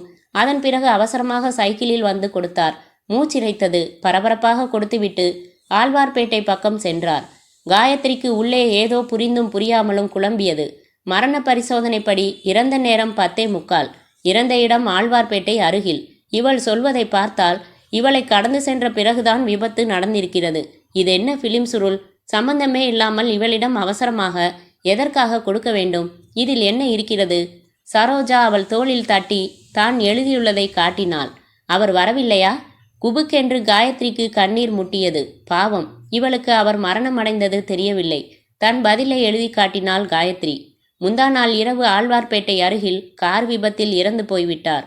உடனே அவள் அதிர்ச்சியில் தன் நெஞ்சை பிடித்து கொண்டாள். அவர் சைக்கிளில் போனதும் உடனே வேகமாக ஒரு கார் சென்றது. அந்த கார் தான் மோதியதோ என்னவோ. ஏனென்றால் அந்த வேகத்தில் அந்த கார் சென்றது. காயத்ரிக்குள் பரபரப்பு ஏற்பட்டது. இவள் சொல்வதையெல்லாம் வைத்து பார்த்தால் ஏதோ மர்மம் தெரிகிறதே. நடந்தது விபத்தா, இல்லை நடத்தப்பட்ட விபத்தா? அது என்ன கார் என்று தெரியுமா? அம்பாசிடர். என்ன நிறம்? நீல நிறம். என் பார்த்தாயா? இல்லை. காயத்ரி எழுந்து கொண்டாள். நான் பார்த்து கொள்கிறேன் என்று இறுதியாக எழுதி காட்டிவிட்டு வேகமாக நடந்தாள். அந்த புகைப்பட கடையில் பிலிம் சுருளை கொடுத்து, இதுல எத்தனை படம் எடுத்திருக்குன்னு தெரியல, எல்லாத்துலேயும் ஒவ்வொரு பிரதி போட்டு கொடுங்க, அவசரம், உட்காந்து வாங்கிட்டு போயிடுறேன் என்றாள். காத்திருந்த நேரம் மனம் படபடவென்று அடித்து கொண்டது. அரை மணி நேரம் கழித்து அவளுக்கு டெவலப் செய்யப்பட்ட நெகட்டிவ் பட்டையும் புகைப்படங்களும் தரப்பட்டன. 7 படம் தான் எடுத்திருக்காங்க, 7ஐயும் போட்டு கொடுத்துருக்கேம்மா என்றான். பணம் கொடுத்து விட்டு அங்கேயே ஓரமாக இருந்த நாற்காலியில் அமர்ந்து அந்த கருப்பு வெள்ளை புகைப்படங்களை ஒவ்வொன்றாக பார்க்க துவங்கினாள். 1. கிளிஜோதிடம் சொல்பவன் ஒருவன் கிளிப்பெட்டியுடன் மரத்தடியில் அமர்ந்திருந்தான். 2. சாலையில் குரங்காட்டி ஒரு குச்சி பிடிக்க ஒரு குரங்கு அதை தாண்டி கொண்டிருந்தது. 3. வியர்க்க வியர்க்க ஒரு முதியவர் கைவண்டியை மேட்டை நோக்கி இழுத்து கொண்டிருந்தார். 4. சேதுராம் கை கட்டி நேர்முகத்தில் சிரித்தார். 5. சேதுராம் பக்கவாட்டு தோற்றத்தில் இருந்தார். 6. சேதுராம் கையை அசைத்து பேசும் நிலையில் இருந்தார். 7. சேதுராமும் சிவகிரியும் அருகருகில் நின்று பேசிக்கொண்டு இருந்தார்கள். காயத்ரிக்கு சேதுராமையும் தெரியாது, சிவகிரி புகைப்படமும் நினைவு இல்லை. கிளி ஜோதிடம், குரங்கு, முதியவர், இந்த 3 படங்களையும் புரிந்து கொள்ள முடிந்தது. மூர்த்தி பலமுறை சொல்லியிருக்கிறார். தயாராய் வைத்திருப்பாராம் கேமராவை. கண்ணில் ரசனையான ஒரு காட்சி பட்டால் உடனே படம் எடுத்து விடுவாராம். அப்படித்தான் முதல் 3 புகைப்படங்களையும் எடுத்திருக்கிறார். 4, 5, 6 புகைப்படங்களில் ஒரு பெரிய மனிதர் புல்வெளி பின்னணியில் தெரிகிறார். அதே நபர் வேறு ஒருவனுடன் ஒரு வீட்டின் அறைக்குள் பேசிக்கொண்டிருக்கிறார். யார் இவர்? யாருடன் பேசிக்கொண்டிருக்கிறார்? இந்த புகைப்படங்களின் முக்கியத்துவம் என்ன? இதை ஏன் அவசரமாக பூக்காரியிடம் கொடுத்தார்? காரில் ஏன் துரத்தினார்கள்? இந்த புகைப்படங்களுக்காகவா? காயத்ரி அந்த புகைப்பட கடை இளைஞனிடம் பெரிய மனிதரின் புகைப்படத்தை காட்டி, இவர் யாருன்னு தெரியுமா சார் என்றாள். அவன் வாங்கி பார்த்துவிட்டு, இவர் தெரியாதா? தொழிலதிபர் சேதுராம் என்றான். சேதுராம் என்றதும் அவளுக்கு புரிந்தது. போலீஸில் மூர்த்தியின் உடைமைகளை எல்லாம் ஒப்படைத்த போது அவற்றில் ஒரு நோட்டு புத்தகம் இருந்தது. அதில் தொழிலதிபர் சேதுராமுடன் பேட்டி என்று தலைப்பிட்டு கேள்விகளும் பதில்களும் அவசர கையெழுத்தில் எழுதி வைத்திருந்தார். அதில் தேதி கூட போட்டிருந்தார், இறந்த அதே நாள். ஆக தொழிலதிபர் சேதுராமை பேட்டி கண்டு உள்ளார், புகைப்படம் எடுத்துள்ளார். சரி, இதில் பிரச்சனை என்ன இருக்கிறது? சேதுராமும் சிவகிரியும் உள்ள புகைப்படத்தை காட்டி, இவர் கூட இருக்கிறது யாருன்னு தெரியுதா சார் என்றாள். என்னம்மா எல்லாம் என்னையா கேட்குறீங்க? நானா எடுத்தேன்? இவர் யாருன்னு எனக்கு தெரியலம்மா. சேதுராம் வீடு எங்கே இருக்கு? லஸ்முனையில் இருக்கு, பெரிய பங்களா, யாரை கேட்டாலும் சொல்லுவாங்க. நன்றி சார். அந்த கடையில் இருந்து வெளியே வந்தாள் காயத்ரி. அந்த புகைப்படங்களை தன் அப்பாவிடம் காட்டி விசாரிக்க வேண்டும், மேற்கொண்டு என்ன செய்வது என்று கேட்க வேண்டும் என்று நினைத்தாள். வீட்டிற்கு செல்ல தீர்மானித்த போதுதான் அப்பா ஜாம் வாங்கி வர சொன்னது நினைவுக்கு வந்தது. ஒரு ரொட்டி கடை சென்று ஜாம் கேட்டாள். செய்தித்தாளில் சுற்றி கட்டி கொடுத்தான் கடைக்காரன். வாங்கி கொண்டு ஆட்டோ பிடித்து அமர்ந்து கொண்டு ஜாமை கைப்பைக்குள் வைக்க எத்தனித்த போதுதான் ஜாமை சுற்றின செய்தித்தாளில் அந்த புகைப்படத்தை பார்த்தாள். தப்பிச் சென்ற கொலை குற்றவாளி சிவகிரியை பற்றி காவல்துறைக்கு தகவல் தெரிவிப்பவர்களுக்கு தக்க அன்பளிப்பு உண்டு என்ற செய்தி குறிப்புடன் வெளியாகியிருந்த சிவகிரியின் படத்தை பார்த்தாள். உற்று பார்த்தாள். அவசரமாக தான் பிரிண்ட் போட்டு வாங்கின புகைப்படத்தில் சேதுராமனுடன் உள்ளவனை அருகில் வைத்து ஒப்பிட்டு பார்த்தாள். அதிர்ந்து போனாள். சந்தேகமே இல்லை, சேதுராமுடன் நின்று பேசிக்கொண்டிருப்பவன் கொலைகாரன் சிவகிரியேதான். அப்படியானால் இப்போது அவள் மனதில் எழுந்த கேள்விகளுக்கெல்லாம் வரிசையாக விடைகள் கிடைப்பது போல் இருந்தது. பேட்டிக்காக சேதுராம் வீட்டிற்கு அன்றைய தினம் மூர்த்தி சென்றிருக்க வேண்டும். வீட்டு தோட்டத்தில் வைத்து பேட்டி கண்டிருக்க வேண்டும். புகைப்படங்கள் எடுத்திருக்க வேண்டும். அதன் பிறகு புறப்பட்டு மீண்டும் ஏதோ காரணமாக திரும்பி சென்றிருக்க வேண்டும். அப்போது வீட்டுக்குள் அறையில் சேதுராம் சிவகிரியுடன் பேசிக்கொண்டிருப்பதை பார்த்து ரகசியமாக புகைப்படம் எடுத்திருக்க வேண்டும். இவர் புகைப்படம் எடுப்பதை அவர்கள் பார்த்துவிட்டு துரத்தி இருக்க வேண்டும். மாபெரும் ரகசியம் கொண்ட புகைப்படச் சுருளை அவசரமாக எடுத்து பூக்காரியிடம் ஒப்படைத்துவிட்டு தப்பிச் செல்ல மூர்த்தி முயன்றிருக்கிறார். அப்போதுதான் அவரை வேண்டுமென்றே காரில் மோதி கொலை செய்துவிட்டு போயிருக்கிறார்கள்.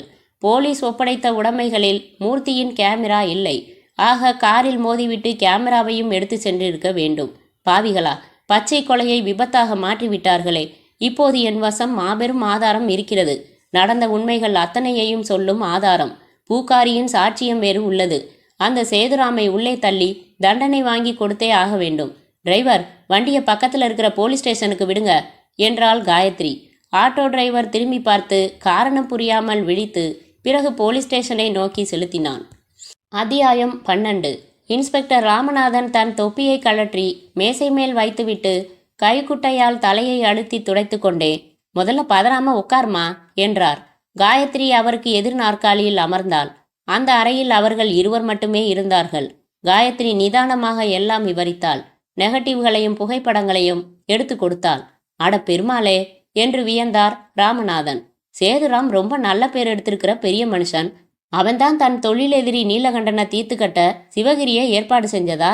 சிவகிரியை எங்கெல்லாம் தேடிக்கிட்டு இருக்கோம்? ஒரு தப்ப மறைக்க புகைப்படம் எடுத்த உங்க காதலனையும் கார் மோதி கொலை செஞ்சிருக்காங்களா? கிழிச்சிடுறேன். இப்ப நீ சொன்ன விஷயங்கள் எல்லாத்தையும் அப்படியே இந்த பேப்பர்ல எழுதி கொடுமா என்றார். விடுவிடுவென்று எழுதி கொடுத்தாள். அந்த பூக்காரி கோர்ட்ல சாட்சி சொல்லுவாளா? ஊமை சார், எழுதி காட்டுவா.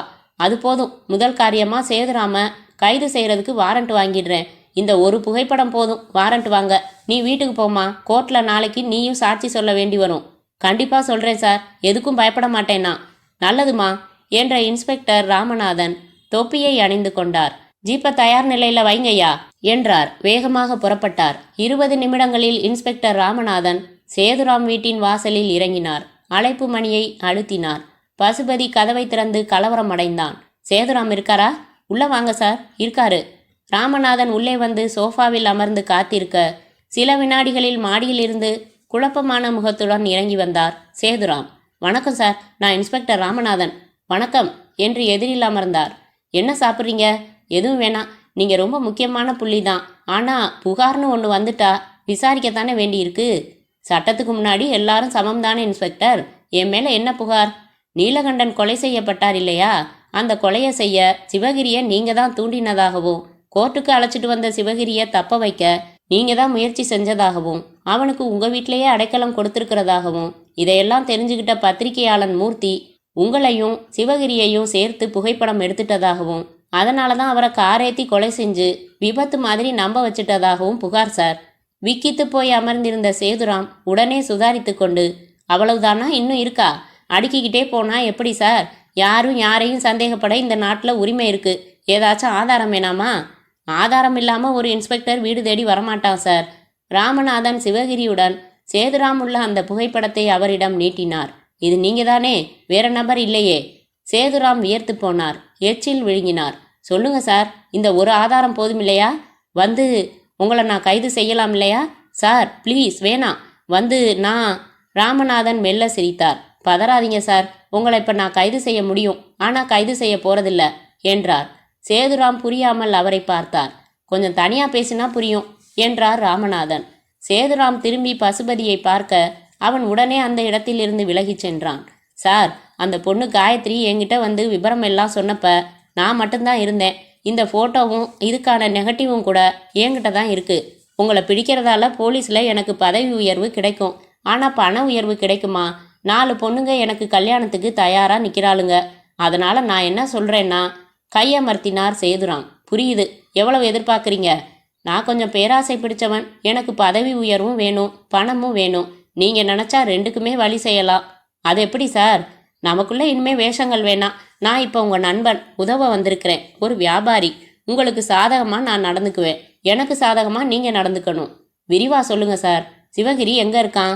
அது இப்போ இங்கே இல்லை.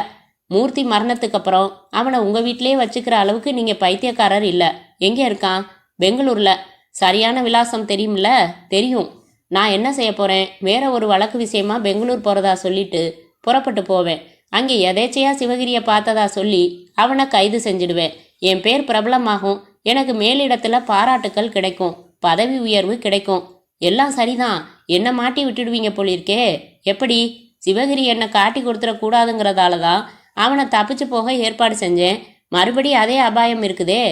அவன் உங்களை காட்டி கொடுக்கறதா இருந்தால் முதல்ல பிடிபட்டப்பவே காட்டி கொடுத்துருக்கலாமே.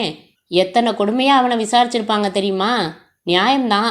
ஆனால் மனிதனோட மனதை நம்ப முடியாது. கூலிக்கு கொலை செஞ்சுட்டு நாம மட்டும் தண்டனை அனுபவிக்கிறதான்னு அவனுக்கு ஒரு நினைப்பு வந்துட்டா என் கதி? சரி, அப்போ இப்படி செஞ்சிடலாம். அவனை பிடிச்சிடுறேன், அப்புறம் சுட்டுடுறேன். தப்பி போக முயற்சி செஞ்சப்ப சுட்டுட்டதா சொல்லிடுறேன். எதுக்கு சார் இந்த வில்லங்கம் எல்லாம்? ராமநாதன் சற்று யோசித்தார். சரி, அந்த பிரச்சனையை வேணாம்னு சொல்றீங்களா? இந்த மூர்த்தி சமாச்சாரம் மட்டும் பேசலாமா? சொல்லுங்க, எவ்வளவு தரீங்க? ஃபோட்டோ நெகட்டிவ் ரெண்டும் தந்துடுறேன். அந்த பொண்ணை நான் சமாளிச்சுக்கிறேன். 5 லட்சம் ரொம்ப கம்மி. ஒரு கல்யாணம் தான் பண்ணி வைக்க முடியும். 20 லட்சம் கேட்குறீங்களா? 3 கொடுத்துடுங்க, சரி கட்டிக்கிறேன். சரி என்று கை நீட்டினார் சேதுராம். நீட்டின கையை பற்றி குலுக்கினார் ராமநாதன்.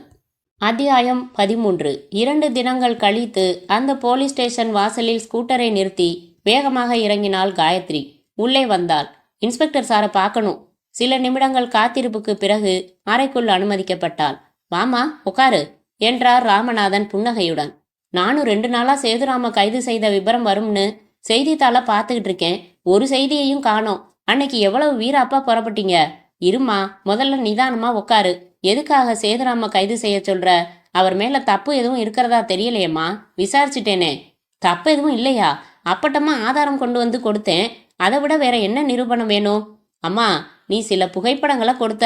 அதுல என்ன நிரூபணமாகுது? ஒன்றும் இல்லையே. மூர்த்தி அவரை போர்ட் கிளப்ல வச்சு பேட்டி எடுத்திருக்கான்.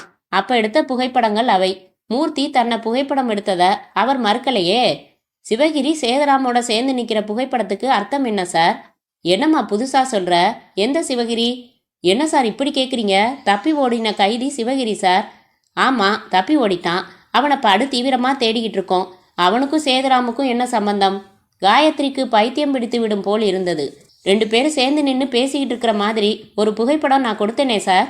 என்னம்மா விளையாடியா? சேதுராம் எவ்வளவு பெரிய ஆள். அவருக்கும் ஒரு கைதிக்கும் என்ன சம்பந்தம் இருக்க முடியும்? உன் காதலன் மூர்த்தியோட மரணத்துக்கு சேதுராம் காரணமா இருக்கலாமோன்னு சந்தேகப்படுறதா என்கிட்ட சொன்ன. மூர்த்தி எடுத்த சில புகைப்படங்களை தந்த. கிளி ஜோசியம், குரங்காட்டி, வண்டிக்காரர் புகைப்படங்களை தவிர சேதுராமோட 3 புகைப்படங்கள் தந்த. நான் விசாரிக்கிறேன்னு சொன்னேன். விசாரிச்சேன். இப்ப என்ன புதுசா குழப்பற? உங்களுக்கு என்ன சார் ஆச்சு? நான் உங்ககிட்ட மொத்தம் 7 புகைப்படங்களும் அதுக்கான நெகட்டிவ்களும் கொடுத்தேன் சார். அந்த 7வது புகைப்படம் தான் ரொம்ப ரொம்ப முக்கியமானது, மகத்தான ஆதாரம். இப்ப ஏதேதோ குழப்பமா பேசுறீங்களே. ராமநாதன் தன் மேஜை இடுப்பறையை திறந்து 6 புகைப்படங்களையும் அவற்றுக்கான நெகட்டிவ்களையும் எடுத்து போட்டார். இதோ இருக்குமா நீ கொடுத்தது? அப்படியே தான் வச்சிருக்கேன். நீயே எண்ணி பார்த்துக்க. காயத்ரி அவசரமாக எண்ணி பார்த்தாள். 6 தான் இருந்தது. ஒவ்வொரு புகைப்படமாக பார்த்தாள். அந்த 7வது புகைப்படம் மட்டும் இல்லை. நெகட்டிவ் பட்டையிலும் அந்த 7வது படத்திற்கான நெகட்டிவ் மட்டும் கத்தரிக்கப்பட்டிருப்பது தெரிந்தது. சார், முக்கியமான அந்த ஆதாரம் நீங்க வேணும்னே எடுத்து மறைச்சிட்டீங்க. உளராதம்மா. அன்னைக்கு நான் எழுதி கொடுத்த புகாரை எடுங்க சார். அதுல கூட 7 படங்கள்னு எழுதியிருக்கேன். பூக்காரி சரோஜா பத்தி, சிவகிரி பத்தி எல்லாம் எழுதியிருக்கேன். ராமநாதன் தன் நாற்காலியை விட்டு எழுந்தார். புகார் எப்பமா எழுதி கொடுத்த? வாய் வார்த்தையா சொன்ன. கவனிக்கிறேன்னு சொன்னேன். போலீஸ் ஸ்டேஷன்ல புகார் கொடுத்தா அதுல ஒரு பிரதியில கையெழுத்து போட்டு கொடுப்பாங்க. வச்சிருக்கியா? ஏதேதோ உளறிக்கிட்டு இருக்கே. புறப்படுமா, எனக்கு நிறைய வேலை இருக்கு. தான் சுத்தமாக ஏமாற்றப்பட்டு விட்டதை உணர்ந்தாள் காயத்ரி. இதே இன்ஸ்பெக்டர் அன்று அத்தனை ஆவேசமாய் பேசினாரே, எப்படி மாறினார்? யார் மாற்றினார்கள்? அந்த சேதுராம் இவரை விலைக்கு வாங்கி விட்டானா? எவ்வளவு முக்கியமான ஆதாரம். இப்படி சுலபமாய் கோட்டை விட்டு விட்டேனே. காவல்துறையை நம்பாமல் வேறு யாரை நம்புவது? நீதி கிடைக்கும் என்று எண்ணித்தானே இங்கு வந்தேன். காயத்ரிக்கு வெடித்து கொண்டு அழுகையும் ஆத்திரமும் வந்தது. எவ்வளவு வாங்கினீங்க இன்ஸ்பெக்டர்? என்னது என்று நிமிர்ந்தார். அந்த ஆதாரத்தை சேதுராம் கிட்ட எவ்வளவு விலை பேசி வித்தீங்கன்னு கேட்டேன். எந்த ஆதாரம்? இதோ பாருமா, போலீஸ்காரன் கிட்ட விளையாட்டு பண்ணிக்கிட்டு நிக்காத, போயிடு. அப்புறம் நான் மரியாதையை குறைக்க வேண்டி வரும். மேஜை மீதிருந்த 6 புகைப்படங்களையும் உரையிலிட்ட நெகட்டிவ்களையும் விருட்டென்று எடுத்துக்கொண்டு வேகமாக வெளியேறினாள் காயத்ரி. அத்தியாயம் 14. காயத்ரி நேராக கமிஷனர் அலுவலகத்திற்கு வந்தாள். ஒரு துண்டு காகிதத்தில் கைதி சிவகிரி பற்றி தகவல் சொல்ல வேண்டும், அவசரம் என்று எழுதி கொடுத்து அனுப்பினாள். 3வது நிமிடமே அவளை கமிஷனர் உள்ளே அழைத்தார். காயத்ரி முதலில் தன்னை அறிமுகப்படுத்தி கொண்டாள். பிறகு நடந்தவற்றை தெளிவாக விரிவாக விளக்கினாள். இன்ஸ்பெக்டர் ராமநாதன் தன்னை ஏமாற்றி விட்டதை எடுத்துச் சொன்னாள். கமிஷனர் சற்று நேரம் அமைதியாக இருந்தார். தப்பு செஞ்சிட்டியம்மா, நீ நேரா என்கிட்ட வந்திருக்கணும். அந்த இன்ஸ்பெக்டர் இப்படி செய்வார்னு நான் எதிர்பார்க்கலையே சார். சரி, இப்ப நீ சொன்னதையெல்லாம் நான் எப்படி நம்புறது? நிஜமாவே நீ 6 படங்கள் மட்டும் கொடுத்திருக்கலாமே. சேதுராம் மேல உனக்கு உள்ள ஏதோ ஒரு விரோதம் காரணமா அவரை உன் காதலனோட மரணத்துல சம்பந்தப்படுத்த நினைக்கிறேன்னு நான் உன்னை சந்தேகப்பட வாய்ப்பு இருக்கு இல்லையா? சார், நான் சொன்னது அத்தனையும் சத்தியம். அம்மா, சட்டத்துக்கு சத்தியம் தேவையில்லை, சாட்சியம்தான் தேவை. சார், நாகேஸ்வர ராவ் பூங்கா வாசல்ல அந்த பூக்காரி இருக்கா. எனக்கு 7 படம் பிரிண்ட் போட்டு கொடுத்த போட்டோ ஸ்டூடியோவில் விசாரிங்க சார். கமிஷனர் உள் தொலைபேசி மூலம் பேசின சில வினாடிகளில் சாதாரண உடையில் இருந்த ஒரு இன்ஸ்பெக்டர் உள்ளே வந்து சல்யூட் அடித்தார். கமிஷனர் அவரிடம், இந்த பொண்ணை அழைச்சிக்கிட்டு போங்க, ஒரு பூக்காரியை காட்டுவாங்க, அவளை விசாரிங்க, அப்புறம் ஒரு போட்டோ ஸ்டூடியோவில் விசாரிங்க என்று விவரங்கள் சொன்னார். திரும்பி காயத்ரியை பார்த்து, இவரோட போயிட்டு வாங்கம்மா, சேதுராம் ஒரு முக்கிய பிரமுகர், திடுதிப்புன்னு நீங்கள் வந்து சொன்னதுக்காக ஒரு நடவடிக்கை நாங்கள் எடுத்துட முடியாது. நீங்கள் சொல்கிறதுல உண்மை இருக்கான்னு தெரிஞ்சுக்கிட்டு அதுக்கப்புறம் யோசிக்கிறோம் என்றார். காயத்ரி எழுந்து கொண்டாள். 1 மணி நேரத்திற்கு பிறகு அந்த இன்ஸ்பெக்டரும் காயத்ரியும் மீண்டும் கமிஷனர் அறைக்கு வந்தார்கள். இவங்க சொன்னபடி அங்கே சரோஜான்னு ஒரு செவிட்டு ஊமை பூக்காரி இருக்கு சார். இவங்க சொன்னபடி மூர்த்தி அவசரமாக வந்து புகைப்பட சுருளை கொடுத்துட்டு போனதா சொல்லுது. போட்டோ ஸ்டூடியோவில் 7 படங்கள் போட்டு தந்ததா சொல்கிறான். அந்த 7வது படத்தில் சேதுராம் யாரோ ஒருத்தரோட பேசிக்கிட்டு இருந்ததாகவும் அது யாருன்னு தனக்கு தெரியாதுன்னு சொன்னான் சார். கமிஷனர் தனது மோவாயை தடவிக்கொண்டு யோசித்தார். தொலைபேசி எடுத்து இன்ஸ்பெக்டர் ராமநாதனை தொடர்பு கொண்டார். இங்கே காயத்ரின்னு ஒரு பொண்ணு வந்து உங்கள் மேலே புகார் கொடுத்துருக்காங்க இன்ஸ்பெக்டர், விபரம் என்ன? சார், அந்த பொண்ணுக்கு தன் காதலன் விபத்தில் இறந்ததில் அதிர்ச்சி ஏற்பட்டு ஏதோ குழம்பி போயிருக்குன்னு நினைக்கிறேன். என்கிட்ட மூர்த்தி எடுத்ததா 6 படங்கள் கொடுத்தது. அதில் 3 சேதுராம் படங்கள். அதனால் அவரை விசாரிக்க சொன்னது. நானும் விசாரித்தேன். அன்றைய தினம் போர்ட் கிளப்பில் வச்சு மூர்த்தி அவரை பேட்டி எடுத்து புகைப்படமும் எடுத்திருக்கான். அவ்வளவுதான். அதுக்கும் அவன் கார் விபத்தில் இறந்து போனதுக்கும் எந்த தொடர்பும் இல்லைன்னு எடுத்து சொன்னேன்.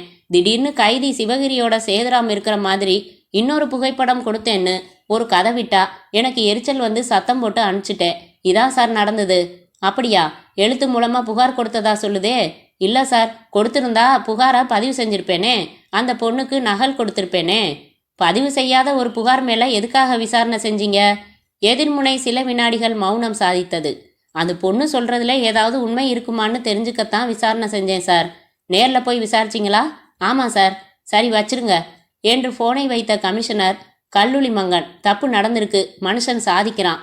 இந்த மாதிரி சில நபர்களால் ஒட்டு மொத்தமாக காவல்துறைக்கே களங்கம். காயத்ரி, நீங்கள் வீட்டுக்கு போங்க, நான் கவனிக்கிறேன்.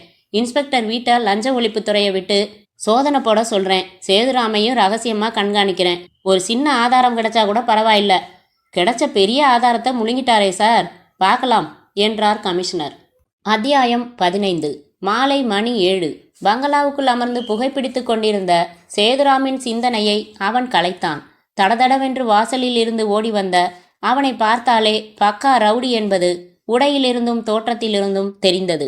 மூச்சிறைக்க ஓடி வந்த அவன், சார், என்னை காப்பாத்துங்க, உதவி செய்யுங்க, என்னை போலீஸ் துரத்துது, இந்த வீட்டில் கொஞ்ச நேரம் ஒளிஞ்சுக்கிறேன் என்றவன் அவரின் பதிலை எதிர்பார்க்காமல் தடதடவென்று மாடிப்படிகளில் ஏறி மறைந்து போனான். சேதுராம் திகைப்பில் இருந்து விடுபடும் முன்பாகவே ஒரு போலீஸ் ஜீப் வந்து நின்று திமுதிமுவென்று 7-8 போலீஸ்காரர்கள் இறங்கினார்கள். உள்ளே வந்தார்கள்.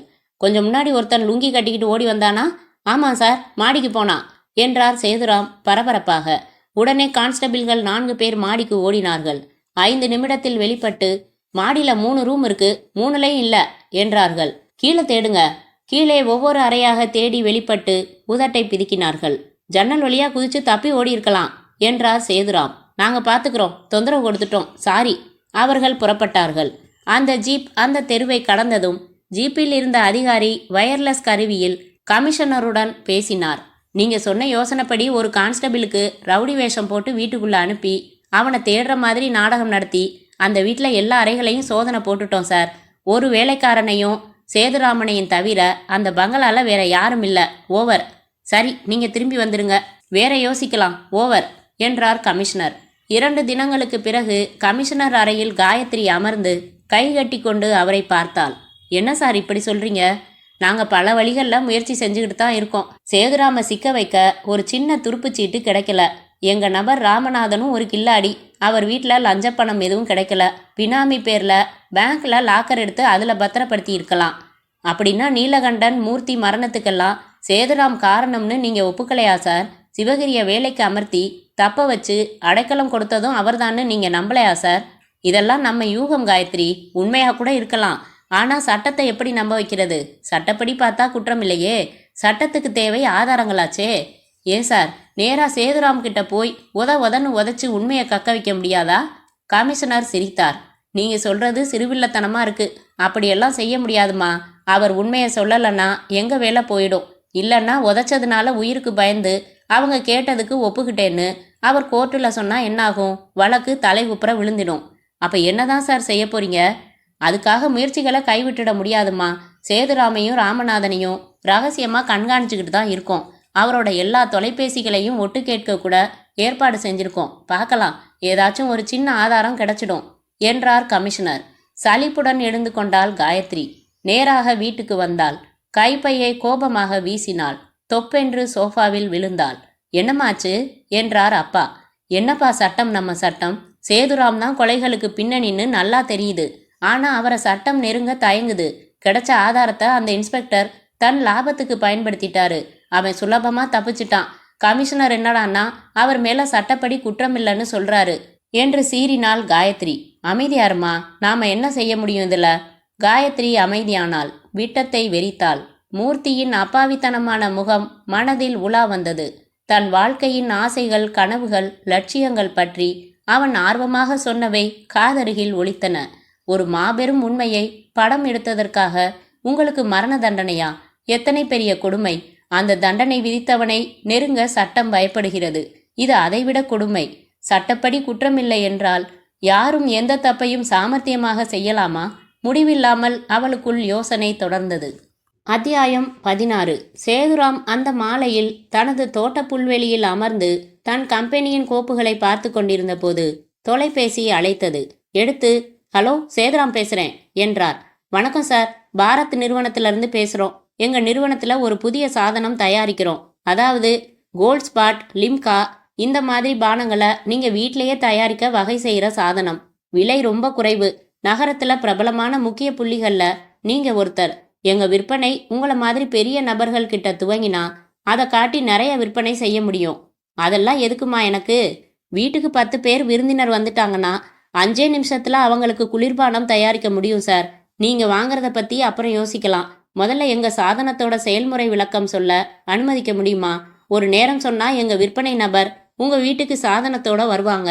எப்படி செயல்படுதுன்னு செஞ்சு காட்டுவாங்க. உங்களுக்கு திருப்தியா இருந்தா, பிடிச்சிருந்தா வாங்கினா போதும். நான் ரொம்ப பரபரப்பா உள்ளவன்மா. பகல்ல என்ன பிடிக்கவே முடியாது. ராத்திரியா இருந்தா கூட பிரச்சனை இல்லை சார். இப்ப நீங்க ஓய்வா இருந்தா கூட அரை மணி நேரத்துல நாங்க அனுப்பி வைக்கிறோம் சார். விடமாட்டீங்க போலிருக்கே. ஒரு 8 மணிக்கு அனுப்பி வைங்க. ரொம்ப நன்றி சார். உங்க விலாசம் தெரியும், அனுப்பி வைக்கிறேன். ஒத்துழைப்புக்கு மறுபடி நன்றி சார். சேதுராம் தொலைபேசியை வைத்துவிட்டு மறுபடி கோப்புகளை பார்க்க துவங்கினார்.